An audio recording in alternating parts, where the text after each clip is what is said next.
आप लोग देख पा रहे हैं, through the eyes of travellers perception of society, कहने का मतलब यात्रियों के नजरिए और समाज के बारे में उनकी समझ। इस चैप्टर का पार्ट 2 आज हम डिस्कस करेंगे। इससे पहले पार्ट 1 ऑलरेडी हम पढ़ चुके हैं, उसके कुछ टॉपिक्स हम ऑलरेडी कर चुके हैं। तो आज जो बाकी के बचे हुए टॉपिक है उनको आज हम डिस्कस करेंगे। तो पहले देख लेते हैं कि प्रीवियस सेशन में हमने किन किन टॉपिक्स को कवर कर लिया था और आज हमें कौन कौन से टॉपिक पढ़ने हैं।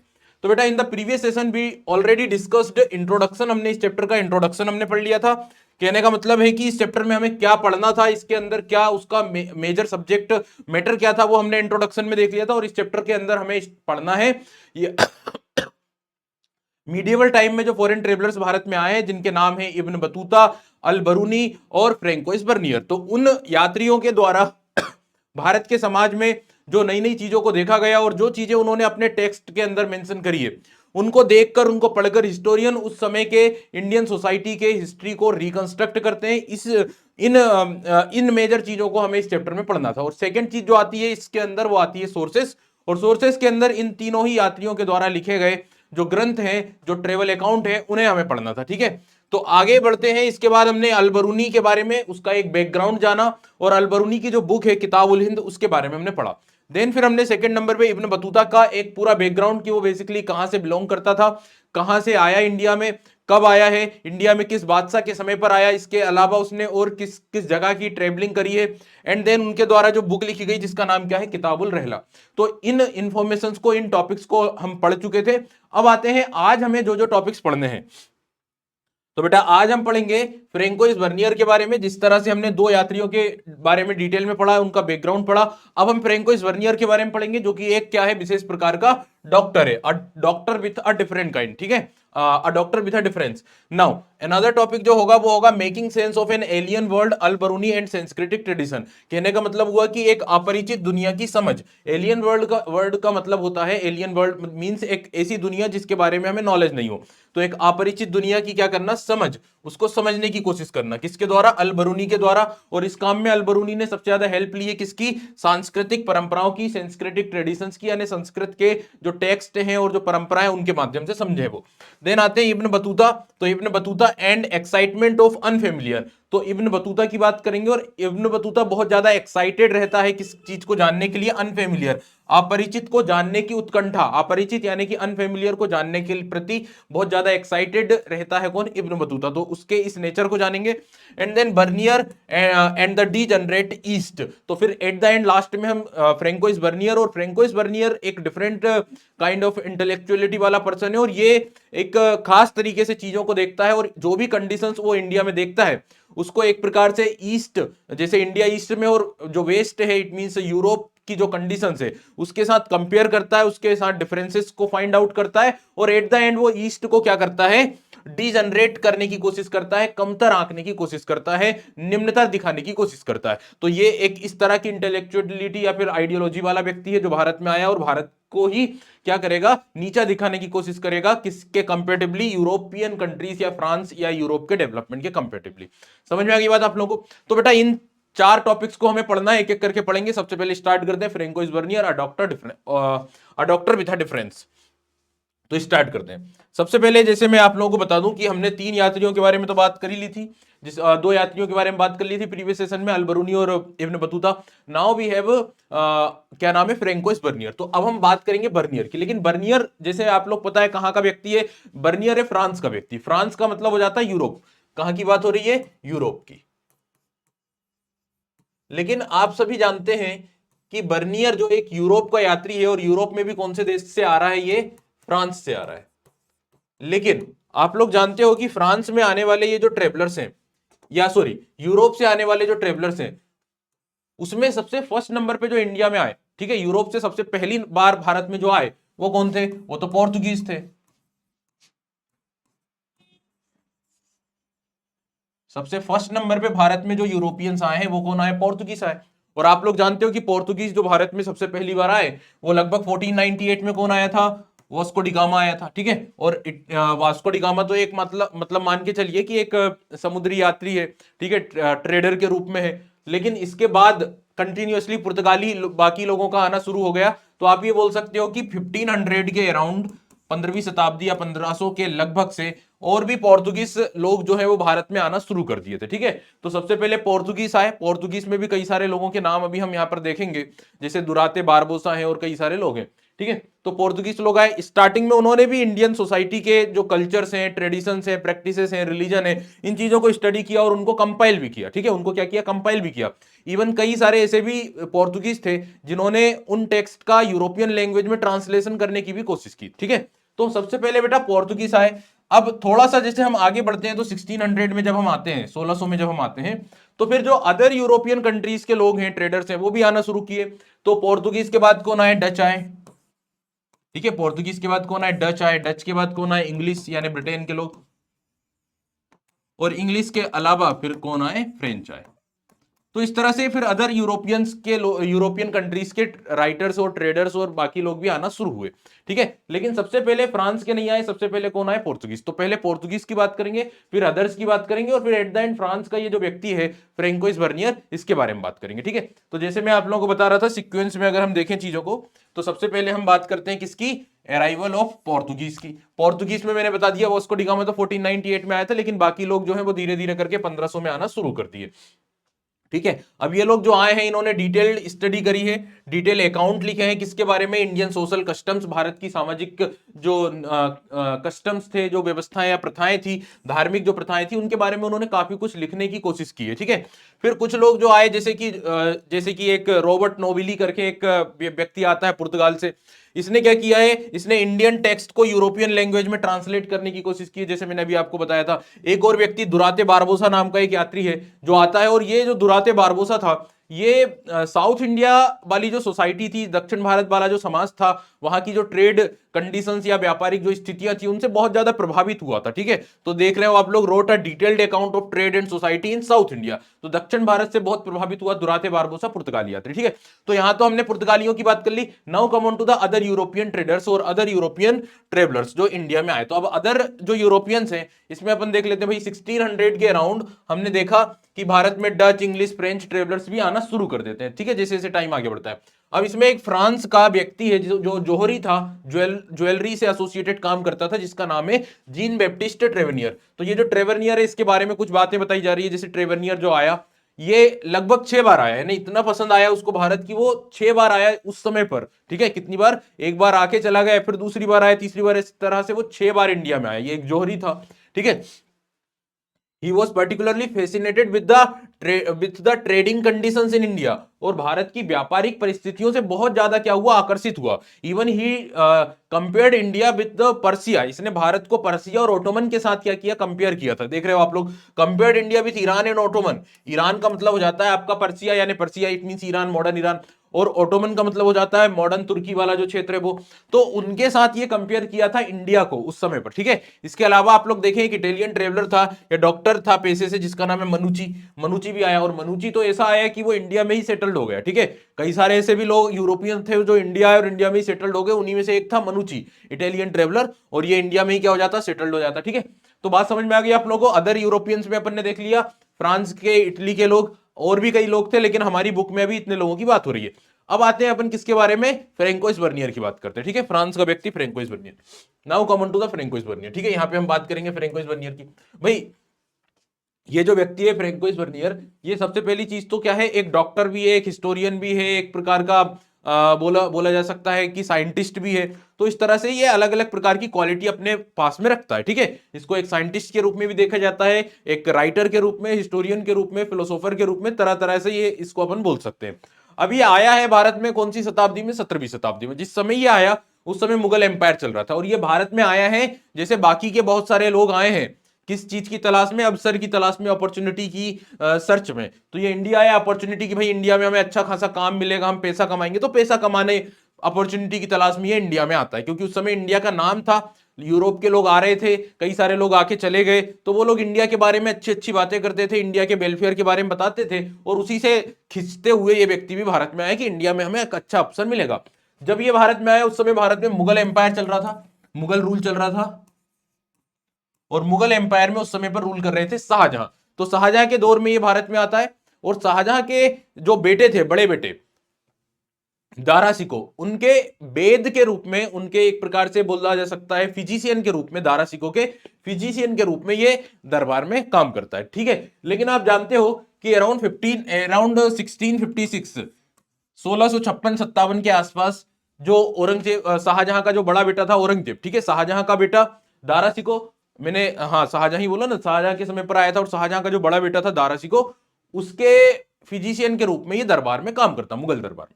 लेकिन इसके बाद क्या होता है कि आप लोग जानते हो शाहजहां के रूल को, शाहजहां के शासनकाल को किसके द्वारा डिथ्रोन कर दिया जाता है, किसके द्वारा एनेक्स कर लिया जाता है, औरंगजेब, उसका बेटा औरंगजेब। और औरंगजेब का फिर रूल शुरू होता है, और ये औरंगजेब के समय पर भी मुगल दरबार में काम करता है।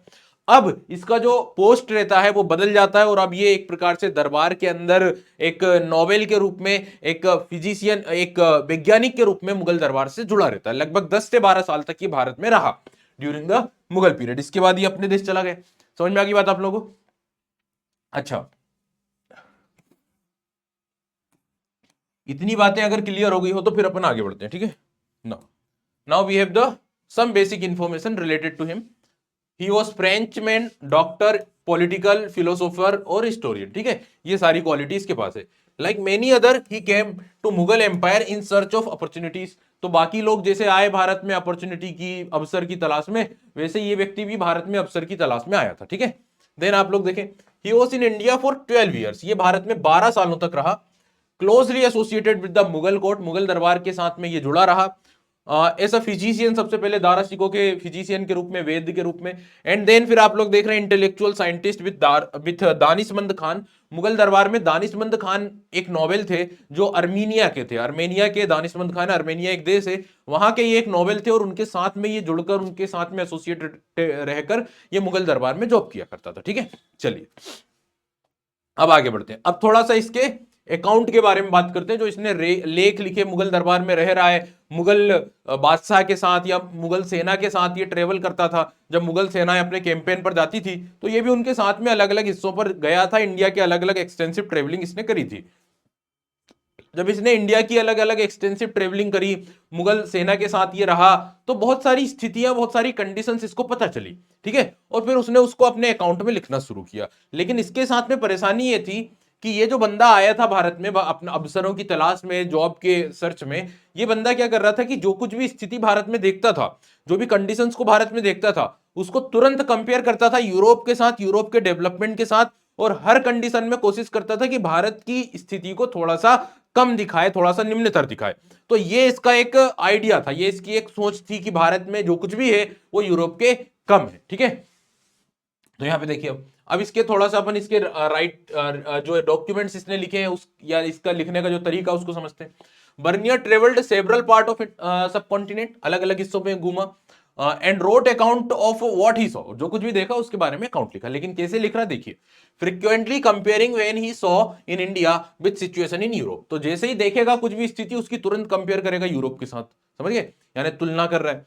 देन आप लोग देखें कि इसने जो भी रिकॉर्ड्स वगैरह लिखे थे, जो भी अकाउंट्स वगैरह लिखे थे, जिसमें हर स्थिति में इंडिया को थोड़ा सा अवसादपूर्ण जो कंडीशन है उसको खासतौर से ध्यान देता। अवसादपूर्ण कंडीशन मतलब जैसे कि जो थोड़ी सी गलत स्थितियां हैं, जैसे समाज में बहुत अच्छी चीज चल रही है, लेकिन ये पॉइंट आउट करेगा गलत क्या चल रहा है, जहां पे हम इंडिया को क्या कर सके या यूरोप के कंपेरेटिवली नीचा दिखा सकें। जैसे सती प्रथा हो गई, तो इन स्थितियों को तुरंत ये कैच करेगा और उसको पकड़ लेगा कि हाँ ये गलत हरकतें हैं। या दासों की बात करें, दासों की स्थितियां बहुत ज्यादा गड़बड़ है इंडिया में, तो या फिर किसानों की बात करें या लैंड एरियाज की बात करें जो जिस पर स्टेट का कंट्रोल होता है, ऐसी अवसादपूर्ण स्थिति को तुरंत पकड़ लेगा और उसकी तुलना करेगा यूरोप के साथ और भारत को नीचा दिखाने का काम ये करने की कोशिश कर रहा है। ठीक है, तो अपने अकाउंट में इस तरह की चीजें ये लिखता है। अब जो इसने डॉक्यूमेंट लिखे हैं, अपनी जो मेजर इसकी रिकॉर्ड है, जो मेजर इसका रिटर्न अकाउंट्स है, ये इसने क्या किया, डेडिकेट किया फ्रांस के राजा को, जिसका नाम क्या था, लुई 14। तो लुई 14 को अपने जो अकाउंट्स हैं, अपने जो मेन रिकॉर्ड्स हैं, ये इसने डेडिकेट करे। इसके अलावा बाकी ये जो लेटर्स वगैरह लिखा करता था, बाकी जो चीजें छोटी मोटी जो लिखता था, वो फ्रांस के जो बड़े बड़े मिनिस्टर्स या मंत्री होते थे उनको ये क्या किया, सेंड कर दिया। ठीक है, अब आप लोग ये समझे कि ये जो करने के पीछे का इसका लॉजिक क्या है। यानी जैसे मान लो कि कोई भी अगर बुक लिख रहा है, तो बुक लिखकर वो किसको देगा भाई, किसी राजा को डेडिकेट करेगा क्या, अब यही चीज आपको समझना है, क्या किसी मिनिस्टर को अपने लेटर्स भेजेगा क्या? अगर ये ऐसा कर रहा है, इसके पीछे का लॉजिक समझिए। इसके पीछे का लॉजिक ये है कि ये व्यक्ति चाहता है कि, क्योंकि ये किसको भेज रहा है, अपने रिकॉर्ड्स किसको डेडिकेट कर रहा है, किसको दे रहा है, जो यूरोप में या फ्रांस में पॉलिसी बनाने का काम करते हैं, जो गवर्नमेंट में बैठे हुए लोग हैं, यानी राजा और मंत्री जो यूरोप में फ्रांस में सरकार चला रहे हैं, ठीक है। तो ये अपनी बुक, अपने मान्यता, अपने विचार, अपने आइडियाज जो अपनी बुक में लिखे, ये किसको भेज रहा है? वहां की गवर्नमेंट को, वहां के राजा को, वहां के मंत्रियों को। इसके पीछे का लॉजिक समझो। इसके पीछे का लॉजिक ये है कि ये चाहता है कि ये जब वो पॉलिसी बनाने वाले जो लोग हैं वो इसके आइडियाज को पढ़ें, इसके विचारों को पढ़ें, इसकी बातों से इन्फ्लुएंस हो, और जब वो पॉलिसी बनाए तो वो उन चीजों को ध्यान रखें जिसको ये सही मानता है। इसका मतलब ये हुआ, इनडायरेक्टली आप चीजों को समझे कि ये व्यक्ति चाहता है कि पॉलिसी जब बनाई जाए तो उसमें इसके विचारों का ध्यान रखा जाए, इनके आइडियाज को ध्यान में रखा जाए, उसको तवज्जो दी जाए। बात क्लियर हो गई? तो ऐसा फील होता है, ऐसा प्रतीत होता है इतिहासकारों की ये कुछ इस तरह की चीजें चाहता था, इसलिए इसने क्या किया, अपने अकाउंट्स वगैरह हैं, अपने राजा को, अपने मंत्रियों को सेंड करवा दिया। ठीक है, चलो आगे बढ़ते हैं। तो यहां तक की बात होगी। अब बेटा वैसे तो आप लोग जानते हो कि हर कंडीशन में अगर ये इंडिया को क्या कर रहा है, निम्नतर दिखाने की कोशिश कर रहा है, छोटा दिखाने की कोशिश कर रहा है, लेकिन एग्जैक्टली तो ये पॉसिबल नहीं है हर स्थिति में। तो इंडिया एकदम निम्नतर था नहीं इंडिया, यानी कि कहीं ना कहीं इसने बहुत सारी चीजें गलत भी बताई है। लेकिन लेकिन इंटरेस्टिंग बात यह है कि जब इसके अकाउंट्स वहां पर पब्लिश हुए, यूरोप में जब पब्लिश हुए अकाउंट्स, भले ही उसमें बहुत सारी बातें गलत हो, लेकिन जब वो पब्लिश हुए तो वो बहुत फेमस हुए, बहुत ज्यादा प्रसिद्ध हुए, लोगों ने उनको खरीदा, पढ़ा। इवन कई लोग बाकी के जो विद्वान थे इसके अकाउंट्स को पढ़कर प्रभावित हुए, और उन्होंने इंडियन या यूरोप, एशिया की जो कंडीशंस थी, यहाँ के जो राजा या सोशल कंडीशन थी, उसके बारे में अपनी अलग थ्योरी और डेवलप कर दी। हम पढ़ेंगे आगे, आगे के जो टॉपिक्स आएंगे उसमें हम पढ़ेंगे, जैसे मोंटेस्क्यू है या फिर कार्ल मार्क्स है, उन्होंने, वो लोग इसके अकाउंट से काफी प्रभावित हुए और यहाँ के बारे में उन्होंने फिर अपनी अलग अलग थ्योरी पेश करी। सो आते हैं अपन इस पॉइंट के ऊपर कि जब इसके अकाउंट पब्लिश हुए, हाँ ये तो मैंने आप लोगों को बता दिया कि इन वर्चुअली एवरी इंस्टेंस, हर एक स्थिति में बर्नियर क्या करने की कोशिश कर रहा है इन इंडिया, ऐसा bleak situation in comparison to the development in Europe and specially in the France. ठीक है, as well as we will see this assessment was not always accurate। भाई ये accurate नहीं है always, हमेशा हर स्थिति में तो सही नहीं है, ठीक है। लेकिन फिर भी जब इसके अकाउंट पब्लिश हुए तो क्या हुए, बहुत ज्यादा पॉपुलर हुए, बहुत ज्यादा फेमस हुए। यही चीज मैं आप लोगों को बता रहा था कि जब इसके अकाउंट्स पब्लिश हुए तो दुनिया, यूरोप में बहुत ज्यादा फेमस हुए। सबसे पहले जैसे फ्रांस में जो फ्रेंच लैंग्वेज होती है उसमें पब्लिश हुए लगभग 1670-71 के आसपास। देन फिर बाकी की जो भाषाएं थी, जैसे इंग्लिश भाषा है या फिर यूरोप की जो अदर लैंग्वेज है, इंग्लिश, डच, जर्मन, इटालियन, इनमें भी अगले 5 सालों में ये पब्लिश हुए। इसके अलावा आप लोग देखिए 1670 टू 1725 के बीच में इसके जो अकाउंट थे उसको रीप्रिंट किया गया 8 बार, 8 बार पुनर्मुद्रित करने की कोशिश की गई। और फ्रेंच में, इसके अलावा 1864 में बीन रीप्रिंटेड 3 टाइम्स इन इंग्लिश, अंग्रेजी में उन्हें फिर से रीप्रिंट किया गया, पुनर्मुद्रित किया गया था। ठीक है, इसके अलावा आप लोग देखें कि ये अकेला व्यक्ति नहीं था जो इंडियन सोसाइटी के बारे में या कंडीशंस के बारे में लिख रहा था। इससे पहले अरब ट्रेवलर्स आए थे, जैसे अल बरूनी हो गए, इब्न बतूता हो गए, इन्होंने भी भारत की स्थिति के बारे में लिखा था। सिर्फ वही नहीं, और भी कई लोग आए थे जिन्होंने लिखा था।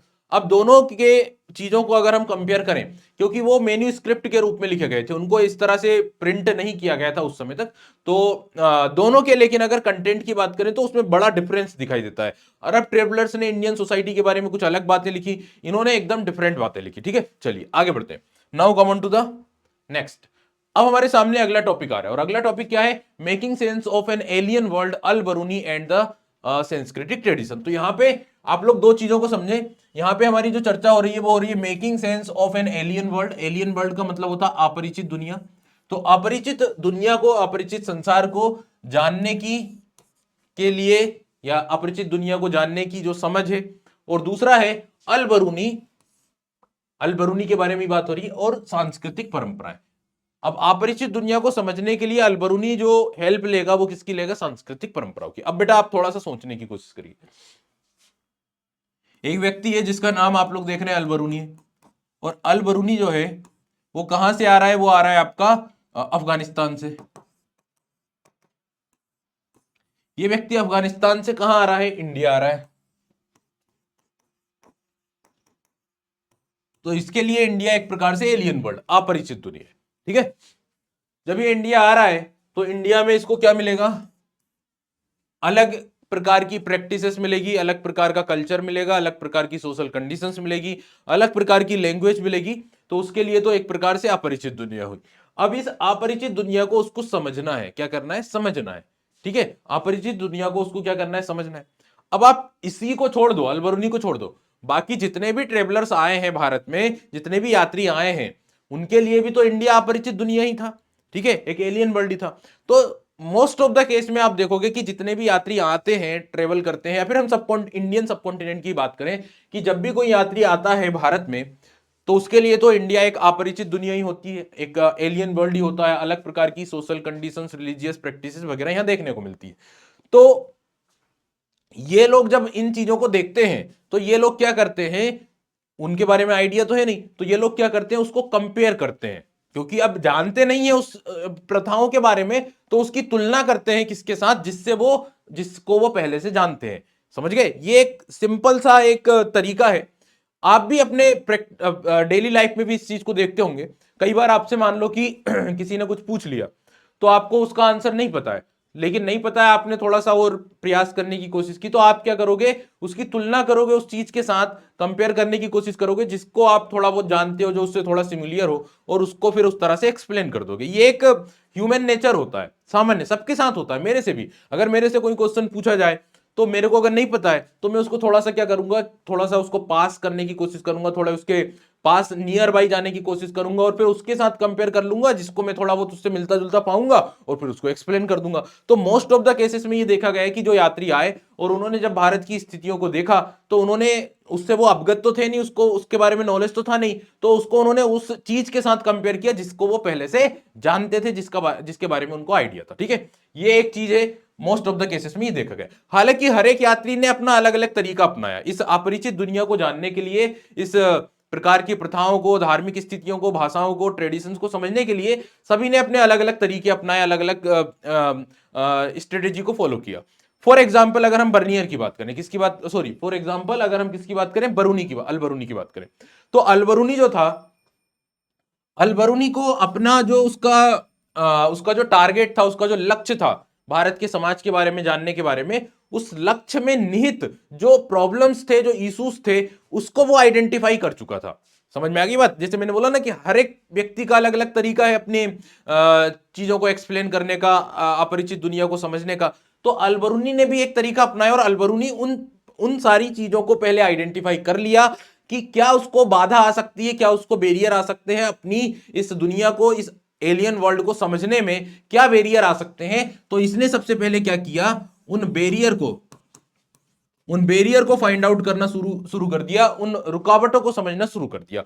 और इसने देखा कि इसके सामने जो बैरियर आ रहे हैं, उसमें सबसे पहला बैरियर है किसका, लैंग्वेज का।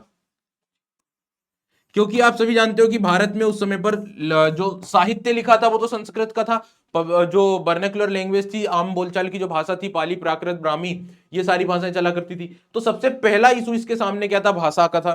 क्योंकि भाषा में इसको क्या था, संस्कृत टेक्स्ट पढ़ने थे, संस्कृत की भाषा के ग्रंथों को पढ़ना था।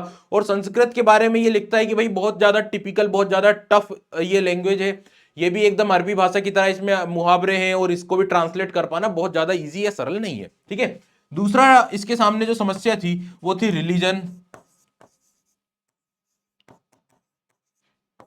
या डिफरेंट प्रैक्टिसेस। अलग धर्म के लोग भारत में रह रहे थे, और अलग प्रथाओं को मानने वाले लोग रह रहे थे। तो दूसरा जो रुकावट या बैरियर इसके सामने था वो था different religion and different practice को मानने वाले लोग यहाँ पर रह रहे थे। और तीसरी जो बैरियर इसने फाइंड आउट किया वो ये किया कि एक प्रकार से जो भारत के लोग थे, या जो लोकल पॉपुलेशन थी इंडिया की, उसमें एक एक सेल्फ एब्जॉर्प्शन की क्वालिटी देखी थी इसके द्वारा। तो ये कुछ ऐसे बैरियर थे जो अलबरूनी ने क्या किए थे, फाइंड आउट कर लिए थे। ठीक है। अब वो इसको किस तरह से इसका सॉल्यूशन किस तरह से निकालेगा, इन सारी समस्याओं को ये जान रहा है। फिर इन समस्याओं का सॉल्यूशन निकालने के लिए, चीजों को समझने के लिए भी इंटरेस्टिंगली ये पूरी तरह से किसके ऊपर डिपेंड था, जो संस्कृत के ग्रंथ थे, जो सांस्कृतिक परंपराओं के ऊपर बेस्ड जो टेक्स्ट थे, संस्कृत के जो ग्रंथ थे, उसी के ऊपर ये पूरी तरह से आश्रित था। ये सारी समस्याओं को देख रहा है रिलीजन और लैंग्वेज की, लेकिन फिर भी अपनी समस्या के लिए इसको किसके ऊपर निर्भर रहना पड़ रहा है ब्राह्मणों के द्वारा लिखे गए ग्रंथों के ऊपर, लाइक वेद हो गए हैं, या फिर पुराण हो गए हैं, या फिर जैसे पतंजलि के द्वारा लिखा गया जो ग्रामर लिटरेचर है, या फिर जो मनुस्मृति है, तो उन्हीं संस्कृत के ग्रंथों से ही अपनी इन प्रॉब्लम्स को रिजोल्व भी ये कर रहा है। ठीक है, तो ये भी एक चीज है। तो आप लोग देखिए, तो मैंने आप लोगों को पहले ये बता दिया था, हाँ ये तो हमने पढ़ लिया। नाउ फिर अपन आए हैं किसके ऊपर, ओवरकमिंग बैरियर्स टू अंडरस्टैंडिंग, यानी कि जो बैरियर्स हैं उनको समझने के लिए क्या कंडीशन, क्या किस तरह से ये समझा है। So as we have seen, जो भी ट्रेवलर्स भारत में आए उन्होंने उन स्थितियों को जो उनको समझ में नहीं आई उसकी तुलना करी उसके साथ जिससे वो पहले से क्या थे, फेमिलियर थे। ईच ट्रेवलर, हर एक यात्री ने एक अलग तरीका अपनाया अपनी बाधाओं को, अपनी प्रॉब्लम्स को रिजोल्व करने का। फॉर एग्जाम्पल अलबरूनी का जो तरीका था वो कैसा था, उसको देखिए। अलबरूनी क्या कर रहा था, वो अपनी प्रॉब्लम से, अपने टास्क में आने वाली प्रॉब्लम से पहले से क्या था, पहले से क्या था, समझ चुका था, कि अवेयर हो चुका था कि मेरे टास्क में क्या प्रॉब्लम आ सकती है, क्या बैरियर आ सकते हैं। और वो बैरियर क्या क्या थे वो मैं आपको ऑलरेडी बता चुका हूं, यहां पे देखेंगे। जो बैरियर इसने फाइंड आउट किए वो क्या था, कि पहला तो लैंग्वेज था, संस्कृत। दूसरा बैरियर था डिफरेंट रिलीजन एंड प्रैक्टिसेस। और तीसरा बैरियर जो था सेल्फ एब्जॉर्प्शन एंड कंसिक्वेंट इंसल्ट्री, ठीक है, ऑफ द लोकल पॉपुलेशन, यानी जो स्थानीय आबादी थी उसमें आत्म अवशोषण और परिणामी संकीर्णता इसने देखी थी। तो ये तीन ऐसे बैरियर इसने बताए हैं जो इसके सामने बाधा थे सोसाइटी की या इंडिया की कंडीशंस को समझने के लिए। ठीक है, लेकिन मैंने आपको बताया कि इंटरेस्टिंग बात यह है कि ये सारी प्रॉब्लम्स को जानने के बाद भी अपनी स्टडी जो ये करेगा ये किसके ऊपर बेस्ड होगी, किसको ये टेक्स्ट, किन टेक्स्ट को पढ़ेगा, तो संस्कृत के ग्रंथों को, जो ब्राह्मण्स के द्वारा लिखे गए टेक्स्ट हैं, लाइक वेद, पतंजलि का महाभाष्य या फिर मनुस्मृति, उन्हीं को पढ़कर ये अपनी समझ को क्लियर करेगा। ठीक है, आगे बढ़ते हैं।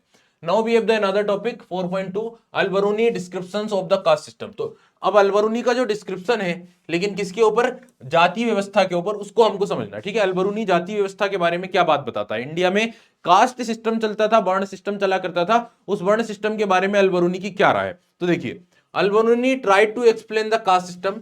अलबरूनी ने जो कास्ट सिस्टम है उसको एक्सप्लेन करने की कोशिश करी है, और साथ ही साथ उसको कंपेयर किया है पैरेलल सोसाइटी से, यानी उस समय की समानांतर जो समाज थे उनके साथ भारत में जो सोशल सिस्टम था, जो वर्ण सिस्टम था, जो कास्ट सिस्टम था, उसको वो क्या कर रहे हैं, कंपेयर कर रहे हैं।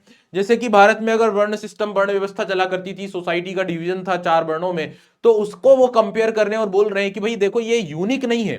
ठीक है, जो social division is not unique to only for India, इस तरह का सोशल डिवीजन पर्सिया में भी हुआ था। तो उन्होंने कंपेयर किया है पैरेलल वर्ल्ड से, और पर्सिया का एग्जांपल देते हुए बताया कि जिस तरह सामाजिक विभाजन इंडिया में है, वर्ण व्यवस्था, उसी तरह पर्सिया में भी चल रहा था। थोड़ा सा डिफरेंट है, लेकिन पर्सिया में भी वर्ण व्यवस्था थी या सोशल डिवीजन था। अब पर्सिया की क्या कंडीशन थी, तो आप लोग देखें ईरान के अंदर भी समाज के इस तरह के वर्ग थे, नाइट और प्रिंसेस, यानी कि जो घुड़सवार और शासक वर्ग था, एक भिक्षु यानी monk sorry, priest, fire priest यानी जो पुरोहित है, अनुष्ठानिक भिक्षु वगैरह, फिजिशियन, एस्ट्रोनॉमर और अदर साइंटिस्ट का एक ग्रुप था, एक वर्ग था, और पीजेंट्स एंड आर्टिसियंस का एक ग्रुप था, एक वर्ग था। तो ये क्या कर रहे हैं, ये बता रहे हैं कि कास्ट सिस्टम में जो सोशल डिवीजन था वो इंडिया तक ही यूनिक नहीं है, दुनिया के बाकी के समाज में भी इस तरह की व्यवस्थाएं थी। इवन रोमन एम्पायर में भी आप लोग जानते हो 3 वर्ग हुआ करते थे। ठीक है, क्लर्गी, पोप, बिशप, देन फिर आता है लॉर्ड एंड नाइट्स और किंग्स, देन फिर तीसरे नंबर पे आता है पीजेंट्स। तो रोमन एम्पायर में भी इस तरह से 3 कैटेगरी हुआ करती थी, 3 वर्ग हुआ करते थे, क्लास 11th में आपने पढ़ा है। तो ये बात यहां पर ये इसकी तुलना करते हैं, लेकिन इसी के साथ साथ वो कुछ और चीजों को भी बताने की कोशिश कर रहे हैं। इसी के साथ साथ वो ये भी कहना चाह रहे हैं कि भाई देखो ऐसा है, इस्लाम रिलीजन के अंदर, इस्लाम धर्म के अंदर व्यक्तियों के साथ किसी प्रकार का भेदभाव नहीं होता। जैसे वर्ण सिस्टम में क्या होता है कि भाई जैसे ब्राह्मण है और शूद्र है, तो इनमें एक प्रकार से डिस्क्रिमिनेशन है, वो ऊंचा वर्ग, ये नीचा वर्ग, इस तरह का भेदभाव है। लेकिन ह्यूमन के अंदर ये भेदभाव है, लेकिन इस्लाम रिलीजन में मानव में आपस में कोई भेदभाव या डिस्क्रिमिनेशन नहीं होता है। उनमें सिर्फ रिलीजन को लेकर प्रैक्टिसेस में डिफरेंसेस होते हैं, यानी कि सिया धर्म और सुन्नी धर्म है, तो दोनों में जो मान्यताएं हैं, जो प्रैक्टिसेस हैं, उनमें डिफरेंस है, लेकिन दोनों के बीच में आपस में कोई डिस्क्रिमिनेशन नहीं किया जाता है। ये भी वो एक्सप्लेन करने की कोशिश कर रहे हैं, ये भी वो बताने की कोशिश कर रहे हैं। ठीक है, चलिए, तो आप लोगों को कास्ट सिस्टम वाला कॉन्सेप्ट समझ में आ गया, अलबरूनी क्या कर रहे हैं, क्या बता रहे हैं, क्या कहना चाह रहे हैं। Now come on to the another point. अब बेटा कास्ट सिस्टम को तो ये एक्सेप्ट करते हैं, जो ब्राह्मण्स के द्वारा डिटरमाइन किया गया है, डिस्क्राइब किया गया है, उसको वो एक्सेप्ट करते हैं कि हाँ भाई ठीक है, हम सोशल सिस्टम को एक्सेप्ट कर रहे हैं, इंडिया के कास्ट सिस्टम को एक्सेप्ट कर रहे हैं, सोशल डिवीजन को मान्यता दे रहे हैं। लेकिन सोशल सिस्टम के अंदर ही एक और मान्यता थी जिसको बोला जाता है पॉल्यूशन, यानी अपवित्रता की मात्रा, अपवित्रता का की अवधारणा। मतलब इसमें यह था कि भाई हमने जैसे 4 वर्ण है, जो लोग इस 4 वर्ण के अंदर शामिल नहीं थे, जिनको इस वर्ण व्यवस्था में शामिल नहीं किया गया था, उन्हें बहुत ज्यादा क्या होना पड़ता था, समाज में तिरस्कार पूर्ण देखा जाता था, उनके साथ बहुत ज्यादा भेदभाव किया जाता था। तो एक प्रकार से उनको पॉल्यूशन यानी अपवित्रता के कॉन्सेप्ट में उनको रखा गया है, यानी अपवित्र की तरह उनको देखा जाता है। तो ये इस कॉन्सेप्ट को इन्होंने क्या कर दिया, रिजेक्ट कर दिया। किसने? अल-बरूनी ने। तो अल-बरूनी कास्ट सिस्टम को, सोशल डिवीजन को, वर्ण सिस्टम को एक्सेप्ट कर रहे हैं, जो ब्राह्मणिकल सिस्टम है, थ्योरी है, लेकिन उसी में जो पॉल्यूशन वाला सिस्टम बात है उसको वो एक्सेप्ट नहीं कर रहे हैं। और वो क्या बोल रहे हैं, इसको एक्सप्लेन करते समय, इसको रिजेक्ट करते समय क्या बोल रहे हैं कि भाई देखो, दुनिया के अंदर इस नेचर में जितनी भी चीजें अपवित्र हैं वो लगातार पवित्र होने के लिए आगे बढ़ती हैं। ठीक है, अगर कोई चीज अपवित्र है तो वो कोशिश करेगी फटाफट से मैं पवित्र हो जाऊं। और ये सभी के साथ है। विथ एग्जांपल ये बता रहे हैं कि अगर एयर पोल्यूट होती है, वायु अगर अपवित्र होती है, तो सूर्य का जो प्रकाश है, सनलाइट जो है, वो उसको प्योर कर देती है। इसी प्रकार समुद्र का पानी जब इम्प्योर होता है तो उसके अंदर जो नमक है वो उसको प्योर कर देता है। अगर ऐसा ना हो तो इस दुनिया में या इस पृथ्वी पर जीवन संभव ही नहीं हो सकता। तो इसीलिए ये बोल रहे हैं कि सोसाइटी में, कास्ट सिस्टम के अंदर जो पॉल्यूशन वाली अवधारणा है, ये नेचर के अगेंस्ट में है, ये प्रकृति के विरोध में है, और ये एक्चुअल में पॉसिबल नहीं है। तो इसलिए इस चीज को वो क्या कर रहे हैं, रिजेक्ट कर रहे हैं, पॉल्यूशन वाले सिस्टम को क्या कर रहे हैं, एक्सेप्ट नहीं कर रहे हैं। ठीक है, बात समझ में आ गई आप लोगों को? आगे बढ़ते हैं। Now come on to the another point, deeply influenced of normative Sanskrit text. अब जैसे अभी तक की आप लोगों को बातें समझ में आई कि अल-बरूनी ने क्या क्या बातें बताई, अल-बरूनी किसको बिलीव कर रहे हैं, किसको बिलीव नहीं कर रहे हैं। लेकिन एक चीज जो आपको मैं हमेशा से बताता आया हूं कि अल-बरूनी अपनी जो स्टडी कर रहे हैं, वो कर रहे हैं, वो पूरी तरह से बेस्ड है किसके ऊपर, जो संस्कृतिक टेक्स्ट है, यानी संस्कृत के जो ग्रंथ है।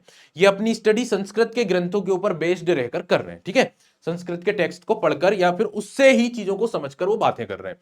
ये बात आपको क्लियर हो गई? यानी पूरी तरह संस्कृत के टेक्स्ट के ऊपर ये डिपेंड है। अब भाई यहां पे इतिहासकार ये बोल रहे हैं कि संस्कृत के जो टेक्स्ट हैं उसमें जो बातें बताई गई है सोसाइटी के बारे में, सोशल नॉर्म्स के बारे में, वो एक्चुअल में ब्राह्मण्स ने लिखी है। किसने लिखी है? ब्राह्मण्स ने लिखी है। संस्कृत के जो नॉर्मेटिव टेक्स्ट हैं, जैसे मनुस्मृति हो गया, तो उसमें समाज में लोगों को कैसे रहना है, उनके लिए क्या नियम कानून है, वो कौन बना रहे? ब्राह्मण बना रहे। तो वो ब्राह्मण थ्योरी के हिसाब से, उनकी आइडियाज के हिसाब से बनाए जा रहे हैं। और हो सकता है कि वो थोड़े से कठोर नियम हो, थोड़े से कॉम्प्लिकेटेड हो, लेकिन रियलिटी ये है कि रियल लाइफ में उन नियमों को उतना तगड़े तरीके से, उतना मजबूती से उनको फॉलो नहीं किया जाता है। तो हिस्टोरियन यहां पे ये बात पर जोर दे रहे हैं कि क्योंकि ये जो अल-बरूनी है, ये पढ़ जिसको रहा है, किसको पढ़ रहा है? संस्कृत के ग्रंथों को पढ़ रहा है। और संस्कृत के ग्रंथों में जो बातें लिखी वो ब्राह्मण ने लिखी है, जो कि हो सकता है थोड़ी सी टफ और टिपिकल हो, लेकिन रियलिटी में उन चीजों को एज इट इज फॉलो नहीं किया जाता। विथ एग्जाम्पल हिस्टोरियन ने यहाँ पे दिया है, जैसे कि एक वर्ग है जिसका नाम है अंत्यज।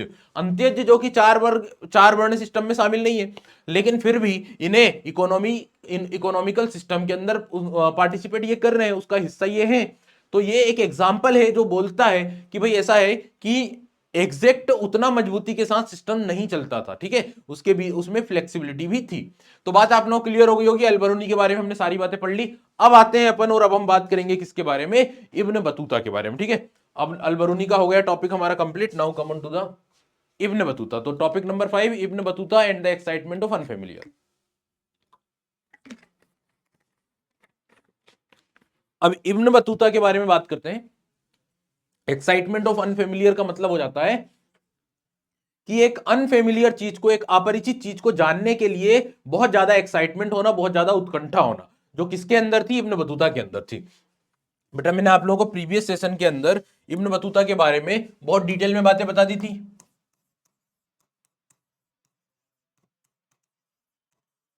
कि इब्न बतूता कहां से आया था? तो ये तेंजियार करके एक जगह है, मोरक्को, वेस्टर्न अफ्रीका का एक देश है मोरक्को, वहां से ये व्यक्ति आया था।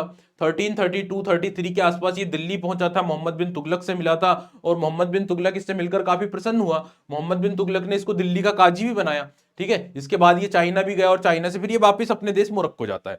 तो एक चीज जो इसके बारे में क्लियर ही है वो ये है कि ये बहुत ज्यादा फॉन्ड ऑफ था ट्रेवलिंग को लेकर, एक्सटेंसिव इसने ट्रेवलिंग करी है। एक बहुत ही बोल सकते हैं कि बहादुर किस्म का ये व्यक्ति था या यात्री था, जो उस जमाने में 14वीं शताब्दी में एक एक्सटेंसिव ट्रेवल कर रहा है, अलग अलग कॉन्टिनेंट्स में, देशों में घूम रहा है। ठीक है, लेकिन यहां पर अब जो हमें बात करना है वो किस मुद्दे पर करना है कि इस व्यक्ति का जो लिखने का तरीका था या समाज को देखने का जो तरीका था वो क्या था। ठीक है, ये चीजों को किस नजरिए से देखता था और किस तरह से ये लिखता था, इस चीज को हमें आज समझना है। अब आप देखिए, थोड़ा सा इंट्रोडक्शन में बताता हूं। एक चीज जो क्लियर हो गई वो ये कि इब्न बतूता बहुत ही बहादुर यात्री था, जो 14वीं शताब्दी में एक्सटेंसिव ट्रेवल कर रहा है, दुनिया के बड़े बड़े हिस्सों में घूम रहा है। और किस टाइम की बात हो रही है यहाँ पे, 14th सेंचुरी। ये 14वीं शताब्दी में भारत में आया था। 14वीं शताब्दी में जब ये भारत में आया था, उस समय तक सब कॉन्टिनेंट जो था यानी इंडिया जो था वो ग्लोबल कम्युनिकेशन का के साथ में कनेक्ट हो चुका था, यानी कि एक बेसिक तंत्र का हिस्सा बन चुका था भारत। यानी हमारे जो ट्रेड रिलेशनशिप है वो ईस्ट में चाइना तक थे, नॉर्थ वेस्ट या फिर वेस्ट में बात करें तो अफ्रीका और यूरोप के देशों के साथ हम लोग व्यापार कर रहे थे। ठीक है, तो एक ग्लोबल नेटवर्क का हिस्सा इंडिया था। और अगर हम इब्न बतूता की बात करें तो ये भी एक ऐसा व्यक्ति था जो इन सारी जगहों पर यात्रा कर चुका था, ट्रेवल कर चुका था। जैसे कि ये एक्सटेंसिव ट्रेवल किया है इन सारी जगहों पर, जहां जहां पर इंडिया में ट्रेड हो रहा है, नेटवर्क चल रहा है, उन सभी जगहों पर ये ट्रेवल किया, एक्सटेंसिव इसने यात्रा करी है। इसने कई पवित्र स्थान जो सेक्रेट प्लेस है, पिलग्रिमेज जैसे मक्का मदीना है, इन जगहों की भी यात्रा करी है।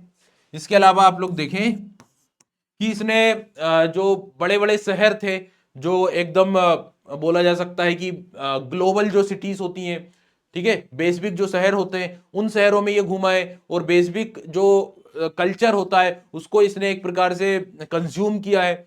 वहां पर अलग अलग भाषा बोलने वाले लोग रहते थे, उन शहरों में ये घुमा है जहां पे अलग अलग भाषा बोलने वाले लोग, अरबी, तुर्की, फारसी, संस्कृत भाषा बोलने वाले जो शहर थे वहां पर ये गया है, वहां के लोगों से मिला है, वहां के लोगों से उसने बात करी है जो अलग अलग भाषा बोलते थे, अपने आइडियाज को, अपने विचारों को, अपने जो ग्रंथ हैं उन्हें एक दूसरे के साथ शेयर करते थे, जिसमें तरह तरह की कहानियां होती थी। उसके अंदर कुछ ऐसे लोगों की कहानी होती थी जो अपने धर्म के प्रति बहुत ज्यादा निष्ठावान होते थे, ऐसे राजाओं की कहानी होती थी जो बहुत ज्यादा क्रूर होते थे या फिर बहुत ज्यादा अच्छे राजा होते थे। ठीक है, तो इस तरह की चीजों को ये खुद भी फील किया है, ऐसे लोगों के बीच में ये ट्रेवल किया है, घूमा फिरा है। ठीक है, ये बात आपको क्लियर हो गई। तो बेटा ये चीज है जो आपको समझना है, जो एक बहुत ही बहादुर यात्री जो ये सारी चीजों को अपने आप में समाये हुए। ठीक है, तो आप लोग देखें, बाई द टाइम जब जिस समय इब्न बतूता दिल्ली आया या इंडिया में आया, उस समय तक इंडिया ग्लोबल नेटवर्क का हिस्सा बन चुका था। और ये खुद व्यक्ति भी जो है इब्न बतूता, ये ट्रेवल कर चुका है एक्सटेंसिवली थ्रू दीज लैंड्स, उन सभी एरियाज में जहां पर इंडिया व्यापार कर रहा था, वहां पे ट्रेवल किया है। विजिटिंग सेक्रेट श्राइन्स, पवित्र स्थान मक्का मदीना वगैरह की यात्रा इसने की है। Spending time with learn man and rulers, बड़े बड़े राजा और बौद्धिक लोगों के साथ इसने समय बिताया है। कई बार ये काजी के पद पर रहा है। कॉस्मोपॉलिटन कल्चर को इसने क्या किया है, कंज्यूम किया है, एंजॉय किया है। एंड उसके अंदर जब लोग अलग अलग भाषाओं में एक दूसरे के साथ अपने आइडियाज या कहानियां कहा करते थे, एक दूसरे को अपने विचार बताया करते थे, उसमें कई सारी कहानियां थी। किस तरह के लोगों की कहानियां थी उसमें, बहुत क्रूर या फिर बहुत अच्छे राजाओं की कहानियां भी थी, अपने धर्म के प्रति निष्ठावान लोगों की भी कहानियां थी। तो इन सारी चीजों को इसका एक्सपीरियंस इसने ले रखा है। ठीक है, चलिए आगे बढ़ते हैं। तो ये तो हो गया अपना Ibn Battuta and excitement world. Now come on to the another topic 5.1, the coconut and the paan. तो अब हम यहां पे बात करेंगे कोकोनट एंड द पान के बारे में। ठीक है,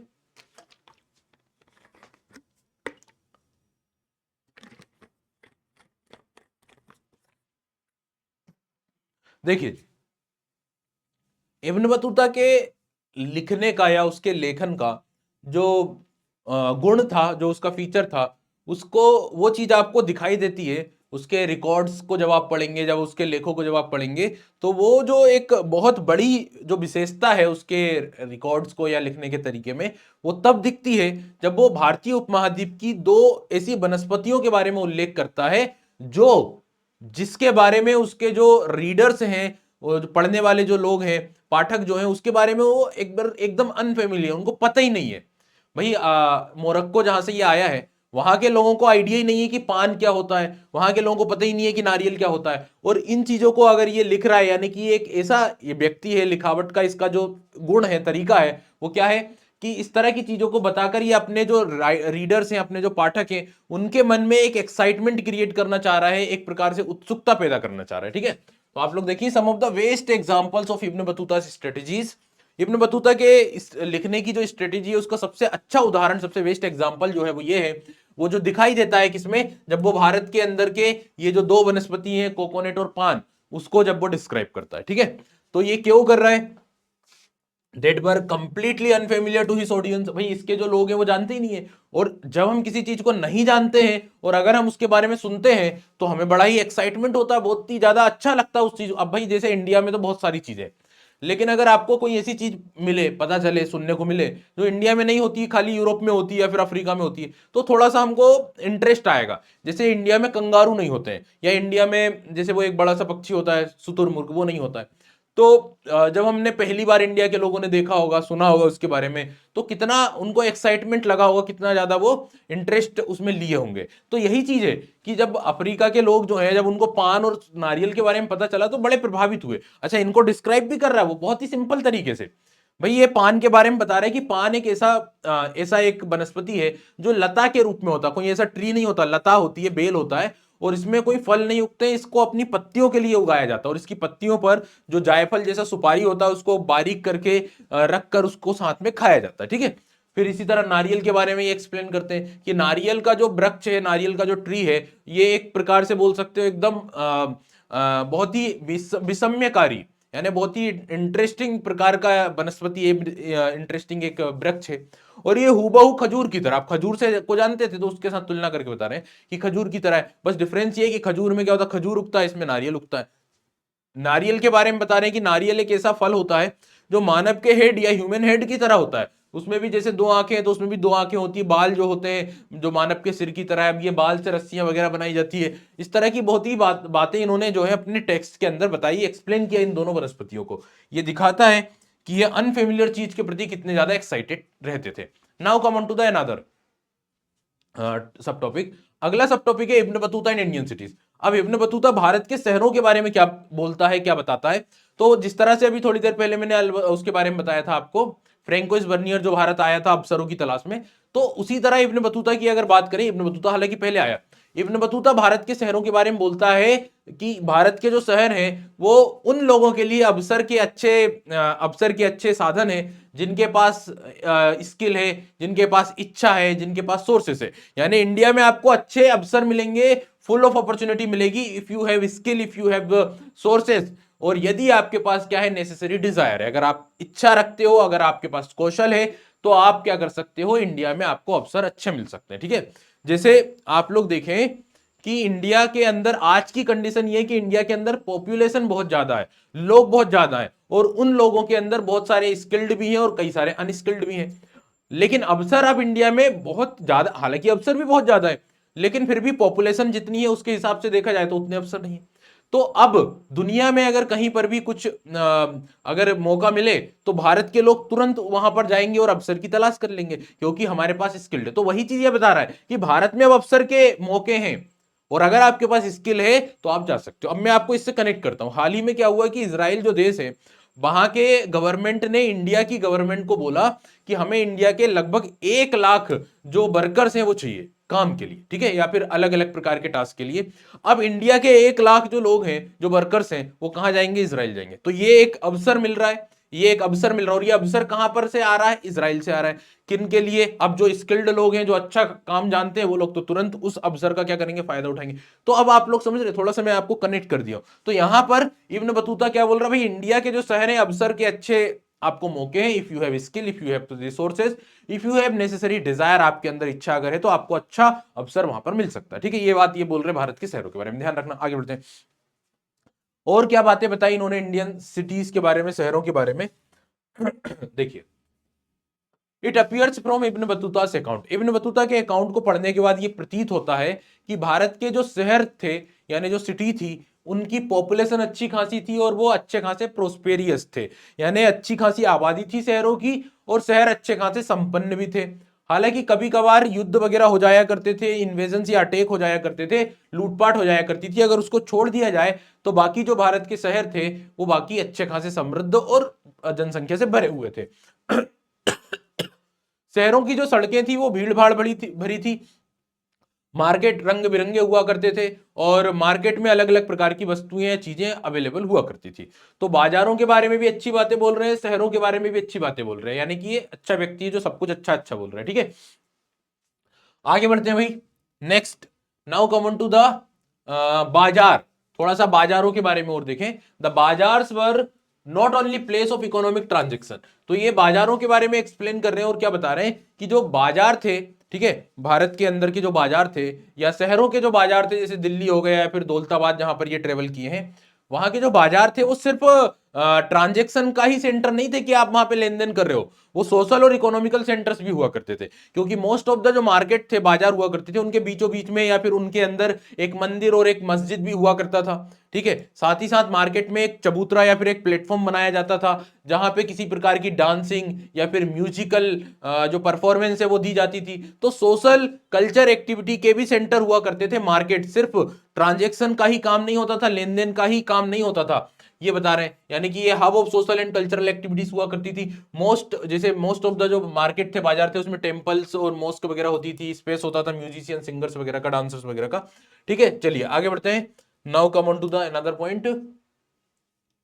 भाई Ibn Battuta was not particularly concern with the explaining the prosperity of towns. अब इस कॉन्सेप्ट को समझे। इब्न बतूता भारत के जो शहर हैं उनकी समृद्धि को के बारे में एक्सप्लेन करने के लिए बहुत ज्यादा उत्सुक नहीं था।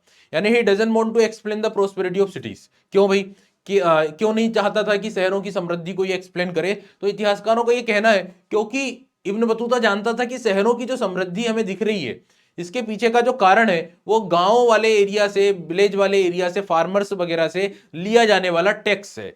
तो गांव के क्षेत्र से जो कर लिया जाता है, जो टैक्स लिया जाता है, उसी के दम पर शहरों में समृद्धि दिखाई देती है, उसी के बल पर शहरों में वेलफेयरनेस या फिर वेल्थ दिखाई देती है। तो दैट इज द मेन कोज कि अलबरूनी नहीं चाहता था शहरों की जो समृद्धि है, जो वेलफेयरनेस है, जो लग्जीरियस लाइफ है, उसको वो शो करे। ठीक है, अब आगे बढ़ते हैं। साथ ही साथ अलबरूनी ने यह भी नोट किया, यह भी पाया कि भारत में एग्रीकल्चर बड़ा अच्छा होता है और इवन फार्मर्स जो है वो एक साल में 2 क्रॉप्स को कल्टीवेट कर सकते थे। इसके पीछे का कारण इन्होंने बताया है कि सॉइल अच्छी खासी फर्टाइल थी, मिट्टी अच्छी खासी उपजाऊ थी। इसके अलावा इन्होंने एक चीज और नोट करी है, एक और चीज पाई है, वो ये है कि भारत के अंदर जो व्यापार हुआ करता था वो इंटर एशियन ट्रेड होता था। यानी कि एशिया के अलग अलग देशों में या एशिया के अलावा जो बाकी के कॉन्टिनेंट है उनके साथ भी हम व्यापार करते थे और हमारी जो प्रोडक्ट्स थे, हमारे जो मैन्युफैक्चरर गुड्स थे, जैसे कि कपास के वस्त्र हो गए या फिर मलमल वगैरह जो चीजें हो गई, उनकी हाई डिमांड हुआ करती थी। वेस्ट एशिया और सदर्न एशियन जो कंट्रीज है, वेस्ट नॉर्थ ईस्ट वाला जो रीजन है, जो मिडिल ईस्ट है, वहां पर हाई डिमांड हुआ करती थी इंडियन मैन्युफैक्चरर्स की, भारत के उत्पादों की, भारत के विनिर्मित चीजों की बहुत ज्यादा डिमांड हुआ करती थी। इवन कुछ मलमल के बारे में ये बताते हैं, कुछ जो महीन मलमल होता है वो इतना ज्यादा कीमती हुआ करता था कि उसे सिर्फ अमीर लोग ही खरीद पाते थे। बहुत जो रिच लोग होते थे वही उसे खरीद सकते थे। ठीक है, इतना महंगा वो होता था। तो ये सारी चीजें भी इन्होंने आइडेंटिफाई करी। आगे बढ़ते हैं। नाउ अब जो शहरों के बारे में ये एक्सप्लेन किए, उसमें 2 शहरों की बात करेंगे, दिल्ली और दौलताबाद की। तो दिल्ली को एक्सप्लेन करते हुए ये लिखते हैं, दिल्ली को उस समय दिल्ली कहा जाता था। क्या कहा जाता था? दिल्ली। तो दिल्ली शहर जो था, इसके चारों तरफ एक रेम्पार्ट यानी एक किले नुमा संरचना बनाई गई थी, जैसे आप लोग यहाँ पे चित्र में देख सकते हैं। दिल्ली के चारों तरफ एक रेम्पार्ट या किला था और उस किले के बारे में ये बताते हैं कि किले की जो दीवारें थी वो अच्छी खासी चौड़ी चौड़ी थी, 11-11 हाथ वो चौड़ी हुआ करती थी और उसके बीच में इतनी जगह होती थी किले की दीवारों के बीच में कि जो घुड़सवार सेना है वो वहां से जा सकती थी। वहां पर हाउस बने हुए थे, उसमें छोटे छोटे कमरे बने हुए थे जिसमें सैनिक वगैरह रह सकते थे या चौकीदार वगैरह रह सकते थे। उनमें विंडो बने हुए थे, खिड़कियां बनी हुई थी जिससे कि लाइट अंदर जा सकती थी। इसके अलावा इस किले की जो लोअर पार्ट था, जो जो बेस वाला, बैकग्राउंड वाला हिस्सा जो था वो पत्थरों का बना था, ऊपर का हिस्सा ईंटों का बना हुआ था। लगभग 28 दरवाजे थे इस पूरे के पूरे किले के अंदर, इस पूरे पूरे के पूरे रैम्पार्ट में, और ये अलग अलग मीनार्स में ये बटा हुआ था। 28 दरवाजे, जिसमें गुल दरवाजा, दिल्ली दरवाजा, ठीक है, इस तरह के बंदायू दरवाजा, इस तरह के अलग अलग दरवाजे के अलग अलग नाम थे। बंदायू दरवाजा सबसे ज्यादा ग्रेटेस्ट यानी सबसे बड़ा दरवाजा हुआ करता था। मांडवी दरवाजे के पास एक ग्रेन मार्केट या एक मंडी थी। इसके अलावा देखें आप लोग, गुल दरवाजा जो है इसके पास में एक बागान या फिर एक उद्यान या फिर एक सिमेट्री वगैरह थी, एक कब्रगाह वहां पर बनी हुई थी और कब्रों को भी अच्छी तरह से सजाया जाता था, उसके ऊपर ही फूल वगैरह उगाए जाते थे। तो ये जो चीजें हैं ये एक्सप्लेन कर रहे हैं दिल्ली के बारे में। आगे बढ़ते हैं। इसी कुछ तरह से इन्होंने एक और शहर को एक्सप्लेन किया जिसका नाम है दौलताबाद। अब दौलताबाद को एक्सप्लेन करते हुए वो वहां के मार्केट को एक्सप्लेन कर रहे हैं। दौलताबाद में किस जगह के बारे में खास बात की जा रही है, वहां के मार्केट के बारे में। तो बोला जा रहा है कि पूरे सब कॉन्टिनेंट में दौलताबाद का जो मार्केट है उसका उसकी एक पर्टिकुलर प्लेस है जिस जो बहुत ही सुंदर थी, बहुत ही ज्यादा रंगारंग थी, जिसका नाम है ताराबाद। तो Daulatabad there is a market place for male female singers which known as Tarabad. तो ताराबाद जो मार्केट में एक जगह थी, ठीक है, वहां का जो मार्केट था दौलताबाद का, उसके बीचों बीच में एक जगह हुआ करती जिसको ताराबाद कहा जाता था, और वो मेल और फीमेल सिंगर्स के लिए था वो जगह, ठीक है, वो प्लेस जो था मेल फीमेल सिंगर्स के लिए था। इसके अलावा वो बाजार के बारे में बताते हैं कि बाजार में जो दुकानें थी वो अच्छी खासी भरी हुई होती थी, उन्हें सजाया जाता था, कारपेट बिछाया जाता था, हर एक दुकान का जो एक एक दरवाजा होता था वो ओनर के हाउस की ओर खुला करता था। फिर मार्केट में जो वो प्लेस था जहां पे मेल फीमेल सिंगर्स आते थे, हर एक शुक्रवार के दिन, हर एक फ्राइडे के दिन, ठीक है, सॉरी थर्सडे, यानी हर एक गुरुवार के दिन वहां पे प्रोग्राम किया जाता था। मेल फीमेल सिंगर्स वहां पर जाया करते थे। इवन हिंदू राजा भी वहां पर अपने लोगों के साथ वहां पर पहुंचते थे। तो इस तरह से इन्होंने उस पर्टिकुलर जगह जहां पे मेल फीमेल सिंगर परफॉर्मेंस देते थे ताराबाद, उसके बारे में एक्सप्लेन किया। आगे बढ़ते हैं। Now come on to the another point, that is a unique system of communication. इसके अलावा इब्न बतूता ने, जैसे हमने देखा, समाज के बारे में, शहरों के बारे में, मुगल एम्पायर के सॉरी मुगल एम्पायर तो नहीं, सोसाइटी के बारे में बहुत कुछ बातें बताई। अब आते हैं अपन की, इन्होंने एक इनके समय पर एक कम्युनिकेशन सिस्टम चला करता था, उसको भी इन्होंने एक्सप्लेन किया। और इवन ये बहुत ज्यादा अमेज हुए हैं उस की जो कार्य कुशलता है उस कम्युनिकेशन सिस्टम की को देखकर बहुत ज्यादा अमेज्ड हुए, बहुत ज्यादा प्रभावित भी हुए। देखिए, इनका ये कहना है कि जो सरकार थी, सरकार का मतलब स्टेट यानी राजा महाराजा वगैरह जो थे, सुल्तान वगैरह, बादशाह वगैरह जो थे, वो ट्रेड एक्टिविटी को, व्यापारियों को बहुत ज्यादा इंकरेज किया करते थे। और राज्य के द्वारा हमेशा कुछ ना कुछ ऐसी स्थितियां बनाई जाती थी जिससे व्यापार अच्छे से चले, व्यापार फले फूले, ट्रेडर्स को कोई प्रॉब्लम ना हो, व्यापारियों को कोई समस्या ना हो। इसलिए जितने भी ट्रेड रूट्स थे, अब रास्ते जो थे, सड़कें वगैरह जो थी, उन पर बढ़िया जो रेस्ट हाउस वगैरह बनवाए गए थे, गेस्ट हाउस वगैरह जो होते हैं, या फिर जो सराय हैं जिसमें पानी वगैरह मिल जाए, इस तरह की चीजें, कुएं वगैरह खुदवाए गए थे ताकि यात्रियों को या व्यापारियों को कोई समस्या ना हो, ठीक है। इसके अलावा आप लोग देखें कि ये जो व्यक्ति है इब्न बतूता, उस समय का कम्युनिकेशन सिस्टम, जिसे आप पोस्ट सिस्टम बोल सकते हो, डाक व्यवस्था, उसको देखकर बहुत प्रभावित हुआ, क्योंकि ये बहुत ही इफिशियंट सिस्टम था, बहुत ही ज्यादा कुशल ये प्रणाली थी, जिसके जरिए व्यापारी लोग जो थे वो अपने माल को, अपने प्रोडक्ट्स को एक स्थान से दूसरे स्थान पर भेज सकते थे,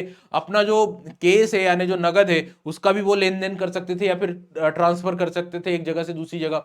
अब ये जो पोस्ट सिस्टम है ना बेटा, ये जो डाक व्यवस्था कम्युनिकेशन सिस्टम है, ये घोड़े के माध्यम से चला करता था। वैसे तो दो प्रकार का था, एक हॉर्स था और एक मेन था, यानी कि एक हॉर्स वाला सिस्टम और एक पुरुषों के द्वारा पैदल सिस्टम, फूट सिस्टम बोल सकते हो, एक हॉर्स सिस्टम, एक फूट सिस्टम, ठीक है।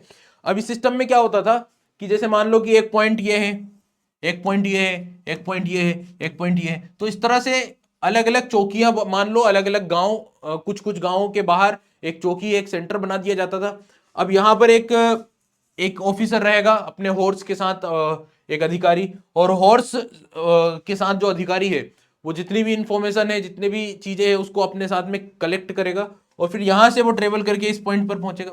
इस पॉइंट पर एक दूसरा घुड़सवार अपने घोड़े के साथ रेडी रहेगा और इस व्यक्ति से सारे के सारे जो मैसेजेस वगैरह है या चीजें वगैरह उससे कलेक्ट करेगा, और इस पर्टिकुलर ब्लेज की भी जो भी चीजें उन सबको कलेक्ट करते हुए फिर आगे बढ़ेगा। तो फिर ये यहाँ से अगले पॉइंट पर बढ़ेगा, यहाँ पे एक अलग व्यक्ति होगा अलग मैसेजेस के साथ, फिर वो इसके सारे मैसेज को कलेक्ट करेगा, और फिर एट द एंड फिर ये आगे बढ़ेगा, यहाँ पर एक अलग अगला व्यक्ति, यहाँ पे एक अगला व्यक्ति। इस तरह से ये एक कम्युनिकेशन सिस्टम काम किया करता था। एक व्यक्ति तो वहां तक नहीं गया है, लेकिन चीजें फाइनली वहां तक पहुंच गई है, एट द एंड पॉइंट तक, अपने टारगेट तक। ये जो सिस्टम था इसे उलुक सिस्टम कहा जाता था। और ये थोड़ा सा जो मंगोलिया, आपने क्लास 11th में मंगोल एम्पायर पढ़ा होगा, वहां पर भी इसी प्रकार का कम्युनिकेशन सिस्टम या डाक सिस्टम चला करता था, जिसे याम कहा जाता था, और वो भी इस तरह से घुड़सवार और घोड़ों के द्वारा होता था। तो वो यहां पर भी चल रहा था, ठीक है। और ये इतना इफिशियंट था, जिसके बारे में ये बताते हैं और प्रभावित हुए हैं उससे, वो इतना इफिशियंट था, जैसे मैंने आपको बताया था प्रीवियस क्लास में, इब्न बतूता जब सिंध से जब दिल्ली आता है, तो ये बताता है कि सिंध से दिल्ली की यात्रा कवर करने में 50 दिन का समय लगता है। कितने दिन? 50 दिन। लेकिन इस डाक प्रणाली या इस कम्युनिकेशन प्रणाली के जरिए सिंध से दिल्ली तक जो खुफिया जानकारी थी वो सिर्फ 5 दिन में पहुंच जाया करती थी गुप्तचरों के जरिए। तो ये जो पोस्ट सिस्टम था बहुत ज्यादा इफिशियंट था और बहुत ज्यादा काम का था। ठीक है, चलिए आगे बढ़ते हैं। नाउ अब आते हैं बेटा अपन अगले व्यक्ति के ऊपर, जिसका नाम क्या है? François Bernier. बर्नियर के बारे में बात करेंगे। ठीक है,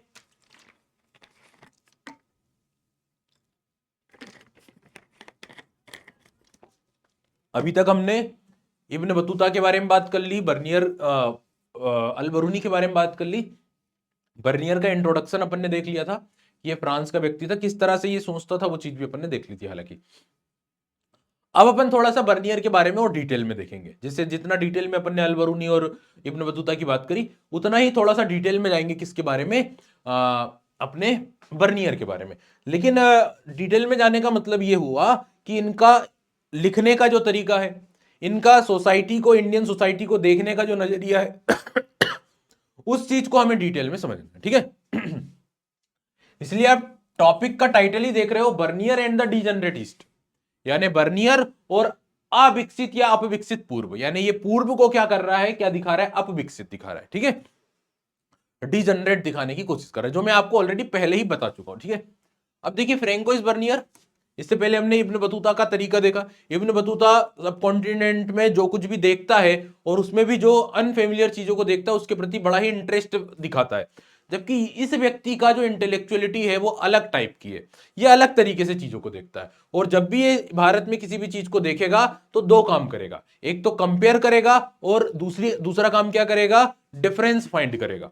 ठीक है, जैसे भारत में इसने कोई चीज देखी तो उसकी वो तुलना यूरोप की स्थिति के साथ करेगा और फिर दोनों स्थितियों में जो डिफरेंसेस हैं उसको फाइंड आउट करेगा। और डिफरेंस फाइंड करने के बाद उसका लक्ष्य ये है कि भारत को निम्नतर दिखाया जाए हर एक कंडीशन में। ठीक है, तो ये इसका जो है तरीका है, इसकी जो बुद्धिजीविता है वो यही है। ठीक है, मतलब आप ये बोल सकते हो कि एक तो इंडिया में ही आया है, 12 साल तक भारत में ही रहा है और एट द एंड भारत के ही राजा महाराजाओं के दरबार में रहकर कमाकर ही चला गया।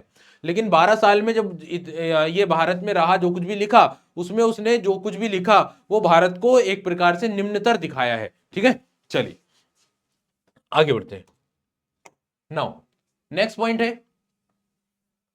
अच्छा अब इसका मतलब ये नहीं है कि अगर इसने नेगेटिव दिखाया तो ये गलत व्यक्ति हो गया।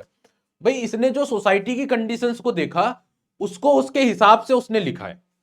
हालांकि हर एक व्यक्ति के अंदर एक फीलिंग होती है अपने देश के प्रति कि हम चाहते हैं कि अपना देश क्या हो, सबसे हाई रहे, सबसे ऊपर रहे। और ये एक जनरल नेचर होता है, हर एक व्यक्ति के अंदर होता है। तो एज इट इज चीज इसके अंदर भी रही होगी, तो हालांकि कुछ ज्यादा ही रही होगी। जो इसने क्या किया है कि हर एक कंडीशंस में इंडिया को कमतर दिखाने की कोशिश करी है और कंपेयर किया है किससे? फ्रांस के साथ। तो ये एक चीज है। हालांकि ये नहीं हो सकता कि हर चीज में ये सही हो और हर चीज में ये गलत हो, ये दोनों ही चीजें आप लोगों को ध्यान में रखकर चलना। ठीक है, और हिस्टोरियंस भी यही चीज यहां पर बता रहे हैं, लिख रहे हैं। अब देखिए आगे अपन देख रहे हैं, ही वॉज फार मोर प्रीऑक्युपाइड, यानी जो मैंने अभी आपको बताया कि ये बेसिकली बहुत ज्यादा तत्पर था, बहुत ज्यादा उत्सुक था। ठीक है, बहुत ज्यादा तत्पर या उत्सुक था किस चीज को लेकर? कि कुछ भी स्थिति अगर इसको भारत में दिखेगी तो उस स्थिति को इसको क्या करना है, उस कंडीशंस को इसको क्या करना है? कंपेयर करना है। और क्या करना है? कॉन्ट्रास्ट, यानी जो डिफरेंस है उनको देखना है। ठीक है, हर एक स्थिति, जो भी स्थिति इसको मिलेगी उसको बहुत ही तत्परता के साथ, जैसे ही कुछ मिला तुरंत उसको तुलना कर लो, तुरंत उसमें डिफरेंस फाइंड कर लो और फिर क्या करो? What is in India with the situation of in Europe in general and France in particular, खासतौर से यूरोप और खासतौर से फ्रांस। और स्थितियां भी कौन सी? जो थोड़ी सी अवसादकारी हो, यानी थोड़ी सी नेगेटिव हो, जैसे सती प्रथा वगैरह हो गया, स्लेब्स की कंडीशंस हो गई, या फिर इकोनॉमिकल सिस्टम जो हो गया जिसमें इसका ये मानना था कि लैंड के ऊपर जो है होल्ड होता है वो सिर्फ राजा का हो जाता है। ठीक है, तो ये इसका एक तरीका था, हिज आइडिया।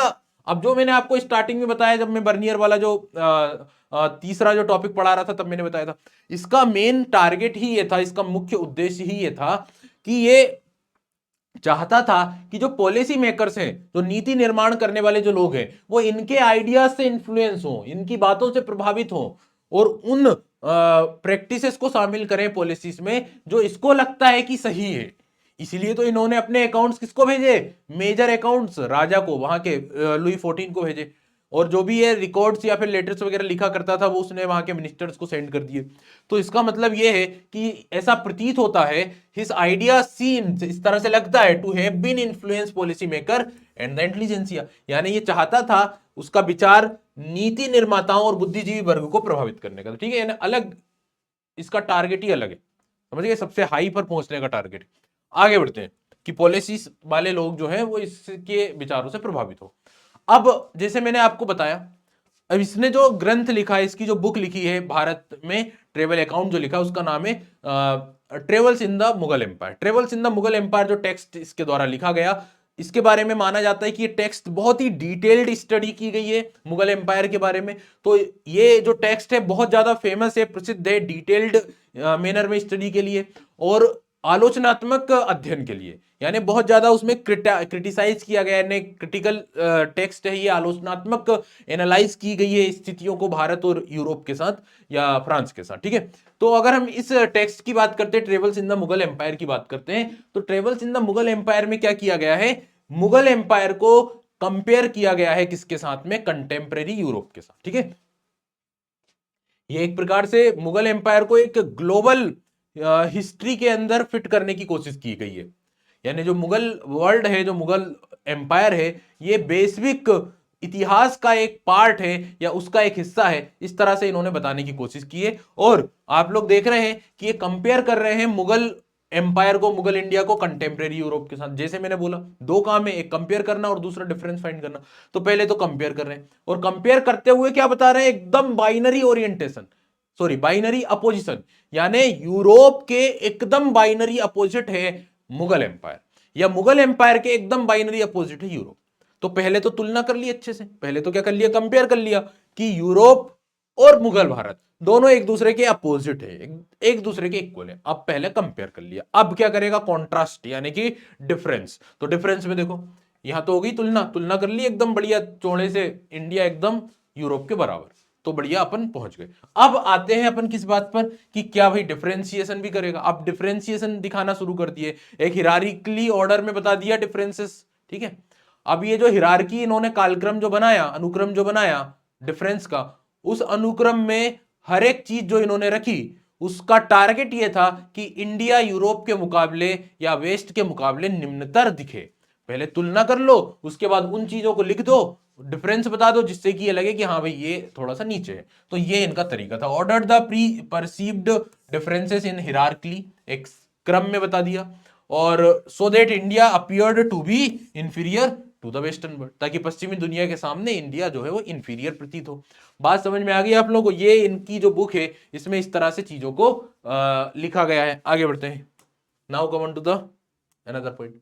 अब आते हैं अगले टॉपिक के ऊपर, और अगला टॉपिक क्या है, the question of land ownership. जैसे मैंने बोला ना कि कंपेयर करेंगे, एकदम कंपेयर कर दिया, फिर एक एक चीजों को के जो डिफरेंसेस हैं उसको उन्होंने बताया। तो ऐसा ही एक डिफरेंस जो हमें यहाँ पे बहुत ही डिटेल में पढ़ना है, जो इन्होंने इरेक्ट सिलेक्ट किया है, जिसका नाम है लैंड ओनरशिप, भूमि के ऊपर स्वामित्व। ये अपना फ्रेंकोइस बर्नियर का ये मानना था कि भारत में भूमि के ऊपर जो स्वामित्व होता है, समझ गए, जमीन के ऊपर, लैंड के ऊपर जो होल्ड होता है वो प्राइवेट नहीं है। प्राइवेट का मतलब जैसे मेरी जमीन है तो मेरा उसके ऊपर कोई कंट्रोल नहीं है। अगर मैं किसी जमीन पर खेती कर रहा हूं तो उसके ऊपर मेरा मालिकाना हक नहीं है। मुगल काल में ये मुगल काल में है, मुगल पीरियड में है, इनका ये कहना है कि मुगल पीरियड में जो फार्मर्स जो जिस जमीन के ऊपर खेती करते थे, एक्चुअल में वो सिर्फ एक प्रकार से किराएदार की तरह खेती करते थे, टेनेंट्स थे। जमीन के ऊपर मालिकाना हक किसका हुआ करता था, किंग का, स्टेट का, राज्य का, ऐसा ये व्यक्ति मानता है। और उस वजह से अर्थव्यवस्था को बड़ा नुकसान होता है, इकोनॉमी को बहुत बड़ा नुकसान होता है, क्योंकि ही was firm believer that private land ownership होना चाहिए, यानी निजी व्यक्तियों की जो जमीनें हैं उसके ऊपर निजी हक होना चाहिए। और यूरोप में भी ऐसा होता था, फ्रांस में भी ऐसा होता था, लेकिन इंडिया में ऐसा नहीं होता। तो इस बात की इन्होंने कड़ी आलोचना करी है इंडियन सोसाइटी में, इस इकोनॉमिकल सिस्टम की या मुगल एम्पायर की, क्योंकि इसके कारण अर्थव्यवस्था को बड़ा नुकसान हुआ। इस एक पॉइंट के कारण इकोनॉमी को बहुत बड़ा क्या हुआ, घाटा हुआ। देखिए किस तरह से वो चीजों को समझते तो इन्होंने एक बहुत बड़ा डिफरेंस फाइंड आउट किया है, और वो डिफरेंस ये है कि मुगल इंडिया और यूरोप के अंदर में सबसे बड़ा डिफरेंस ये था, private property in land in the form, यानी यूरोप में तो प्राइवेट प्रॉपर्टी जो लैंड ओनरशिप है उसके ऊपर प्राइवेट ओनरशिप होती थी, यानी निजी व्यक्तियों का हक होता था। लेकिन इंडिया में अपोजिट है, इंडिया में जमीन के ऊपर मालिकाना हक किसका होता था? राजा का, ठीक है, बादशाह का। ही थॉट द इंपीरियर, और इसको लगता था कि बादशाह जो है पूरी जमीन का मालिक है, और बादशाह ने अपने जो ऑफिसर्स हैं, अपने जो अमीर या फिर सबॉर्डिनेट्स हैं, उनमें जमीनों को डिस्ट्रीब्यूट कर दिया है, ठीक है। यानी एम्पायर बहुत बड़ा साम्राज्य, उसके अंदर बहुत सारे इनके राजा के अधिकारी हैं, वो सारी जमीन को क्या करते हैं? रेगुलेट करते हैं। यानी सारी जमीन का जो सोल ऑनर है वो कौन है? बादशाह है, ठीक है। और ये जो व्यक्ति था Francois Bernier, he was firm believer of private land ownership. क्योंकि इंडिया में ये नहीं होती है, इसलिए इस वजह से बहुत ज्यादा क्या हुआ? इकोनॉमिकल लॉस हुआ, यानी आर्थिक और सामाजिक दोनों ही तरह के नुकसान होते हैं इस वजह से, ऐसा इन्होंने बताया, और वो बेसिकली होते भी है, ठीक है। This had disastrous consequences for economy and society. अर्थव्यवस्था और समाज दोनों के लिए ये खतरनाक है। This perception not unique. अच्छा, अब ये परसेप्शन, हालांकि अब थोड़ा सा जोर ध्यान दीजिए, जो इन्होंने परसेप्शन रखा है, जो इन्होंने बताया है, हालांकि इनके द्वारा ही नहीं बताया गया, नहीं, यही अकेले यूनिक व्यक्ति नहीं है जो ये बता रहे हैं। यूरोप के बाकी के जो यात्री थे वो भी इसी प्रकार की बात बोले, यानी कुछ तो बात होगी ना इस बात में, कुछ तो दम होगी। अगर अकेला बर्नियर बोलता तो फिर हम बोलते, लेकिन बर्नियर के अलावा जितने भी यूरोपियंस ट्रेवलर्स आए, उन सभी ने यही माना कि भाई भारत में लैंड ओनरशिप जो है वो स्टेट के पास होती है, राजा के पास होती है, प्राइवेट ओनरशिप का कॉन्सेप्ट नहीं होता है, ठीक है। ये एक चीज आकर इस पॉइंट को और ज्यादा मजबूत बना देती है। आगे बढ़ते हैं नाउ। भाई इसके नेगेटिव इंपैक्ट क्या होते हैं? क्योंकि अगर ये इतना ज्यादा बोल रहे हैं तो कुछ नेगेटिव इंपैक्ट, अब नेगेटिव इंपैक्ट आप खुद समझ सकते हो, कैसे समझोगे? देखो ऐसा मान लो कि आप क्या कर रहे हो, इस लैंड एरिया पर खेती कर रहे हो, कल्टीवेट कर रहे हो। इस लैंड एरिया पर एक व्यक्ति जो है वो कल्टीवेट कर रहा है, ठीक है, खेती कर रहा है।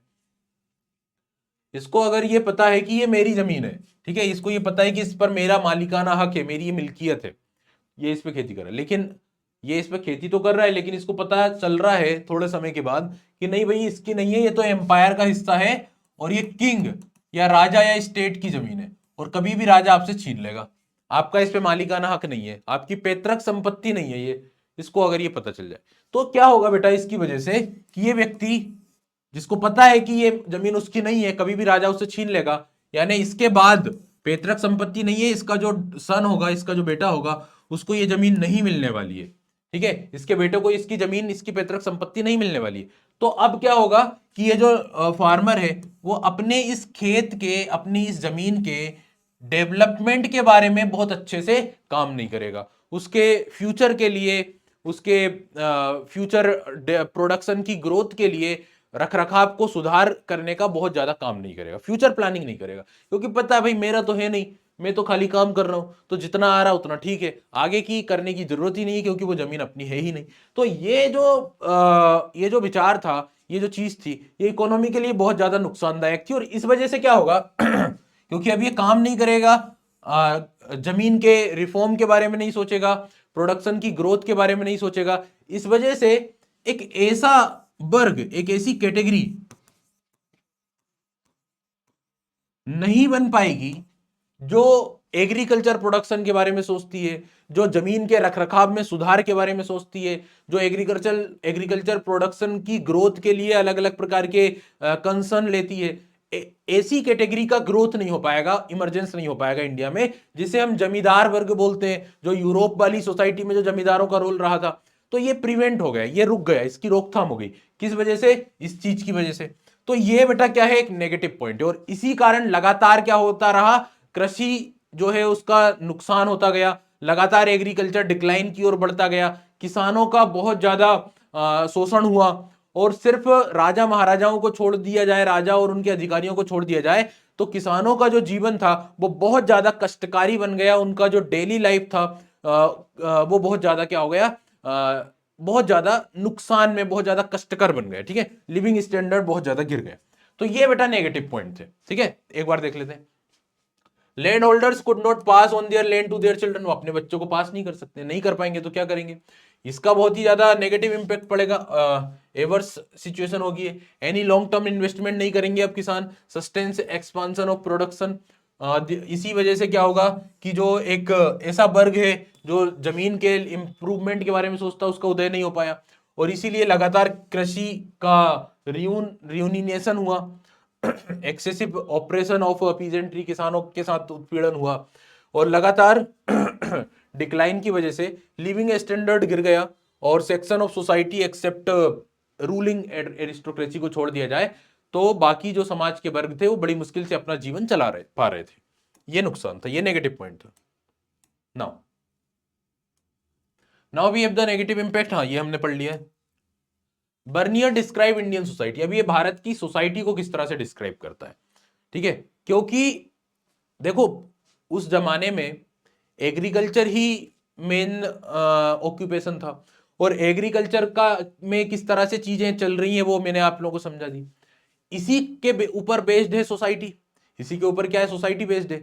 तो अब आप देखिए सोसाइटी कैसी थी, कैसी रही होगी, वो ये क्या बता रहे हैं। देखो सोसाइटी के बारे में बर्नियर अब ये बता रहे हैं, ठीक है, उसको और आगे बढ़ाते हुए। अब इसमें भी कोई ऐसा तो है नहीं कि बहुत अच्छी बातें जाएंगी, अगर इकोनॉमी अच्छी नहीं चल रही होगी तो फिर सोसाइटी कैसी होगी वो आप समझ ही सकते हो।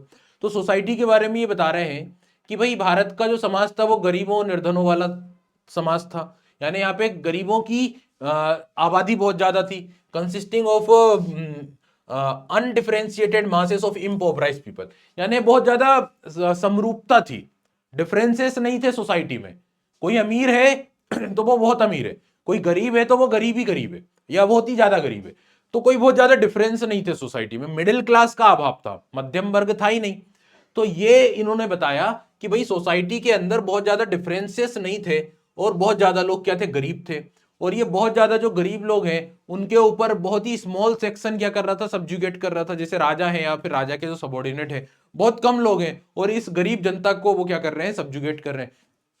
इस तरह का सिस्टम था, इस तरह की सोसाइटी थी। इसके अलावा बर्नियर इस बात पर बहुत ज्यादा कॉन्फिडेंट है कि मिडिल क्लास का एक प्रकार से यहाँ पर ना के बराबर थी, मध्यम वर्ग नहीं था। आगे बढ़ते हैं। Now how Bernier saw the Mughal empire. अब मुगल एम्पायर को ये किस तरह से देखता है, तो मुगल एम्पायर के बारे में भी ये लिखते हैं, ये अब डेफिनेटली उसके बारे में भी अच्छा नहीं लिखेंगे। तो मुगल एम्पायर के बारे में लिखते हैं कि भाई जो यहाँ के राजा हैं वो गरीबों के और क्रूर लोगों के राजा हैं, बारबेरियंस के और बेगर्स के, यानी भिखारियों के और गरीब और क्रूर लोगों के राजा हैं। यहाँ के जो शहर है वो दूषित वायु से भरी हुई है, ठीक है, पॉल्यूटेड एयर से, इल एयर से पॉल्यूटेड है। यहाँ के जो शहर है वो मैंने बताया, और जो खेत है वो भी एकदम झाड़ियों से और दलदल से भरे हुए हैं, खतरनाक दलदल है वहां पर। तो मुगल एम्पायर के बारे में भी ये नेगेटिव या फिर गलत बोल सकते हैं, जो भी इन्होंने देखा वैसा वो लिख रहे हैं कि यहाँ के जो राजा हैं वो बेगर्स और बारबेरियंस के राजा हैं, शहरों में बहुत ही ज्यादा दूषित वायु है, और जो खेत हैं वो भी बहुत ज्यादा झाड़ियों से और दलदलों से भरे पड़े हैं। इस तरह की बातें मुगल एम्पायर के बारे में ये लिख रहे हैं। अब आते थोड़ा, ये तो इन्होंने बता दिया। अब आप एक चीज यहां पर देखिए, बहुत ही इंटरेस्टिंग बात, क्यूरियस बात, उत्सुकता आपकी बढ़ाएगी, वो ये कि अगर ये ऐसा लिख रहे हैं तो क्या इस तरह की सिमिलरिटी हमें कोई ऑफिशियल अकाउंट में देखने को मिलती है। ऑफिशियल अकाउंट मतलब मुगल ऑफिशियल अकाउंट, उस समय मुगल पीरियड चल रहा था, 16 सेंचुरी की बात चल रही है। उस समय पर आप लोग जानते हैं अकबर ने भी रूल किया है और जहांगीर ने भी रूल किया है 16 सेंचुरी में, तो जिस समय ये आया है, हालांकि अकबर का उतना ज्यादा नहीं, लेकिन आप लोग ये देखें, सॉरी 17 सेंचुरी में तो 5 साल ही अकबर ने किया, 1605 में डेथ हो गई थी, लेकिन थोड़ा पहले तक तो अकबर था। तो जिस समय ये आए हैं उस समय के अगर ऑफिशियल अकाउंट देखें, फॉर एग्जांपल अगर अपन अबुल फजल की बात करें, अबुल फजल जो अकबर के दरबार का एक क्रोनिकलर था, यानी कि एक इतिवृत्ताकार था, राइटर था, लेखक था, और अबुल फजल ने आईने अकबरी लिखी है, अकबरनामा जो एक बहुत बड़ा ग्रंथ है उसमें आईने अकबरी लिखी है, और उसके अंदर उन्होंने उस समय की एग्रीकल्चरल कंडीशंस को बहुत ही डिटेल में लिखा है। और अबुल फजल ये लिखते हैं कि जो जो टैक्स लिया जाता था जनता से वो एक प्रकार से एक रिन्यूमरेशन की तरह था, क्योंकि एक सोवरेन स्टेट में आप रह रहे हो, आपको एक सोवरेनिटी दी जा रही है, तो उसका एक प्रकार से क्या रिन्यूमरेशन है, इसके रिन्यूमरेशन के रूप में एक रेवेन्यू लिया जाता है। और ये कोई प्रकार का रेंट नहीं है, आपको प्रोटेक्शन दी जा रही है, पब्लिक को, जनता को क्या दिया जा रहा है, सुरक्षा दी जा रही है राजा के द्वारा, तो उसका एक प्रकार की एक सर्विस है। जैसे हम सरकार को टैक्स देते हैं गवर्नमेंट को, क्योंकि गवर्नमेंट की सर्विसेज हमें मिलती है, प्रोटेक्शन हमें मिलता है, पुलिस है, साफ स्वच्छता शहरों में रखी जाती है सरकार के द्वारा, और भी कई प्रकार की फैसिलिटीज गवर्नमेंट प्रोवाइड करती है, उसका हम टैक्स पे करते हैं। तो एज इट इज यहाँ पर अबुल फजल ये बोल रहे हैं कि जो रेवेन्यू कलेक्ट किया जा रहा है किसानों से, वो एक्चुअल में क्या है कि वो एक सोवरेन स्टेट में, उनको सोवरेनिटी में रहना है, रहने को मिल रहा है, उनकी सुरक्षा की जा रही है। और ये जो टैक्स ले रहे हैं वो कोई रेंट नहीं है, यानी कोई वो जमीन नहीं है जिसके ऊपर राजा का मालिकाना हक है और राजा अपनी जमीन पर खेती करने का एक रेंट ले रहा है। कोई रेंट वगैरह नहीं है भाई, ये तो प्रोडक्शन के ऊपर लगने वाला टैक्स है। एक खेत में कितना प्रोडक्शन हुआ, उस प्रोडक्शन के ऊपर टैक्स लग रहा, ना कि रेंट है। तो फिर ऐसा कंफ्यूजन क्यों हुआ? इस कंफ्यूजन के बारे में इतिहासकार बोल रहे हैं कि ये कंफ्यूजन इसलिए हुआ क्योंकि उस समय पर लैंड रेवेन्यू की रेट्स बहुत ज्यादा थी, तो इनको लगा या बाकी यूरोपियंस को लगा कि ये रेंट है, लेकिन वो रेंट नहीं था, वो क्या था, रेवेन्यू ही था, वो प्रोडक्शन के ऊपर लगने वाला टैक्स था। बात समझ में आ गई? लेकिन इन लोगों को ये लगा, यूरोपियंस को, क्योंकि बहुत ज्यादा लगा करता था, तो उनको वो रेंट की तरह लगा। ठीक है, चलिए आगे बढ़ते हैं नाउ। तो ये होगी बात अपनी कंप्लीट। अब बेटा इन्होंने तो लिख दिया अपने अकाउंट्स, जो लिखना था इंडियन सोसाइटी के बारे में, मुगल एम्पायर के बारे में, मुगल एम्पायर में सोशल कंडीशंस या इन सब चीजों के बारे में इन्होंने तो लिख दिया। लेकिन इनके लिखने के बाद इनके जो अकाउंट्स थे वो छपे, जैसे मैंने आपको बताया, और छपे, और यूरोप में 18वीं 19वीं शताब्दी के जो विद्वान थे वो इसके अकाउंट से बहुत ज्यादा प्रभावित हुए।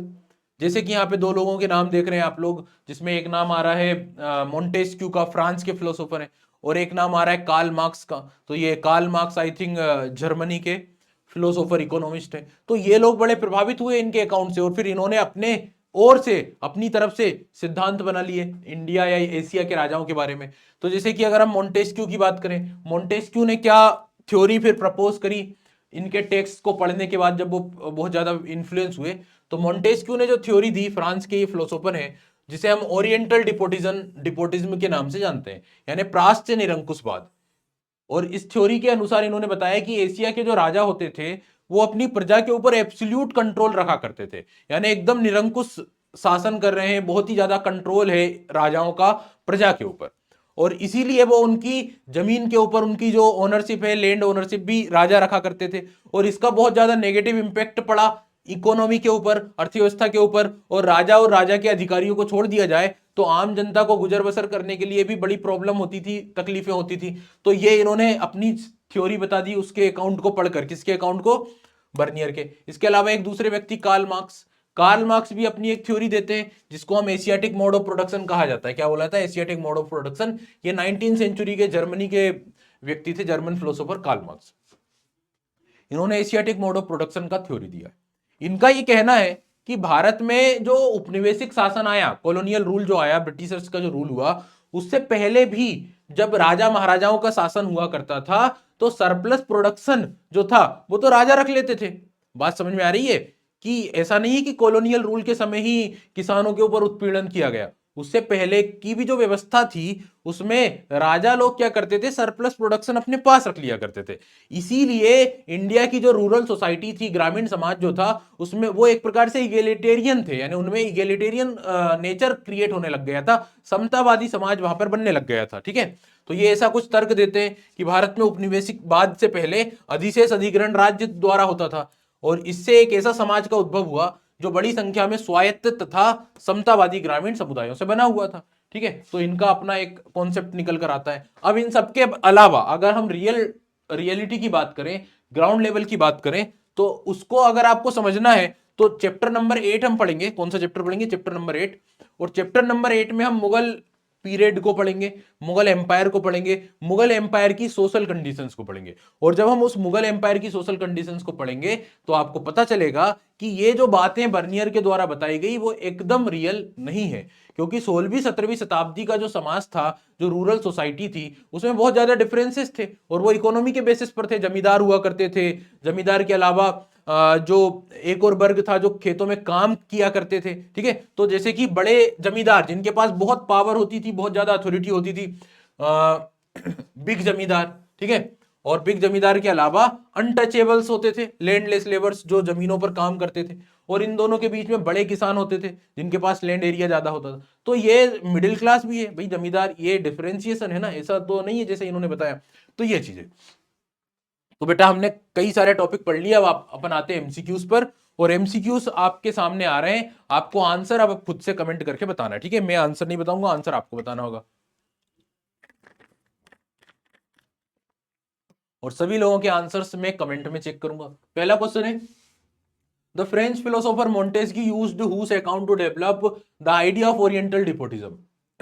आंसर कमेंट करके बताइए what exactly the correct answer. किसके अकाउंट से प्रभावित हुए ये मोंटेस्क्यू और इन्होंने अपने वृतांत, अपने थ्योरी लिखी। अगला है, गिवन बिलो टू स्टेटमेंट, दो स्टेटमेंट दिए जा रहे हैं, आपको बताना है कि इनमें से कौन सा, इन दोनों स्टेटमेंट्स के बेसिस पर आपको आंसर बताना है। भारतीय शहर बहुत समृद्ध थे और भारतीय शहर घनी आबादी वाले थे। तो रीजन और असर्शन आपको दिए गए हैं, क्या दोनों करेक्ट हैं? अगर दोनों करेक्ट होंगे तो ए सही होगा, और अगर ए करेक्ट है बी गलत है, सी करेक्ट है डी गलत है। इस तरह से आपको बताना है असर्शन और रीजन में। तो बेटा ये दोनों ही स्टेटमेंट सही है। हमने पढ़ा है कि अल बरूनी ने, सॉरी इब्न बतूता ने बताया था, क्योंकि इब्न बतूता की बात हो रही है, इब्न बतूता ने बताया था भारत के शहर बहुत समृद्ध थे और घनी आबादी वाले थे, यानी ए और आर दोनों ही क्या है, करेक्ट है। Next, which among the following was the chief barrier faced by Al Biruni. Al Biruni ने कौन से चीफ वेरियर फेस किए थे, समझ गए, अपने चीजों को समझने के दौरान? तो आपको यहां पे इसका आंसर कमेंट करना है। अगला क्वेश्चन देखते हैं, कुशल डाक व्यवस्था के अस्तित्व की जानकारी हमें किसके खाते से, किसके अकाउंट से मिलती है? Again it's again very easy question, ये भी हमने पढ़ा है। Vernier describe Mughal cities, vernier ने मुगल शहरों को किस तरह से डिस्क्राइब किया? ये चीज थोड़ी सी मिस हो गई होगी कहीं पर। तो बेटा बर्नियर जब मुगल शहरों के बारे में बताता है, तो बर्नियर मुगल शहरों के बारे में यह बताता है कि मुगल जो शहर थे, सिटीज थी, वो एक्चुअल में सिटी नहीं थी, समझ गए ना? उन सिटीज का कोई बैकग्राउंड नहीं हुआ करता था, कोई बेस नहीं हुआ करता था। मतलब ऐसा नहीं था कि वहां से पहले से ही सोशल और इकोनॉमिकल सिस्टम डेवलप है, उसका स्ट्रक्चर बना, ऐसा कुछ नहीं था।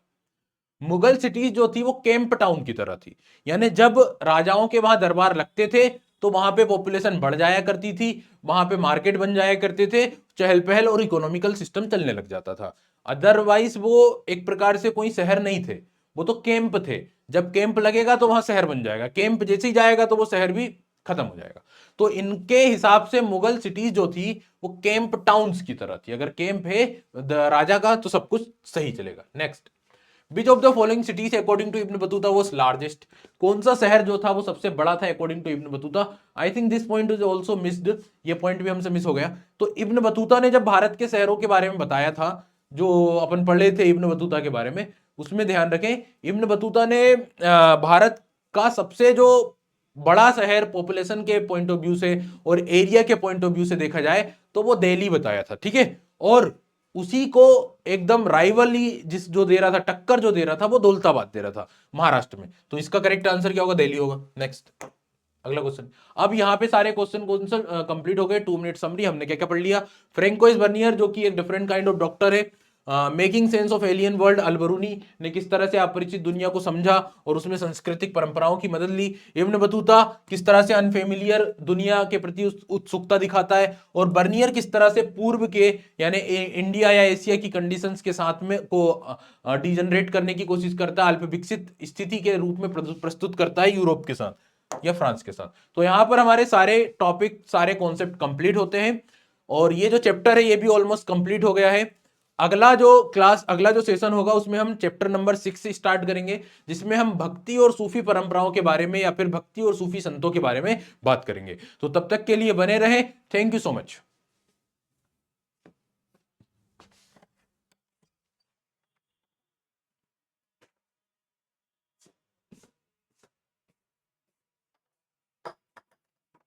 स्टॉप कर दो।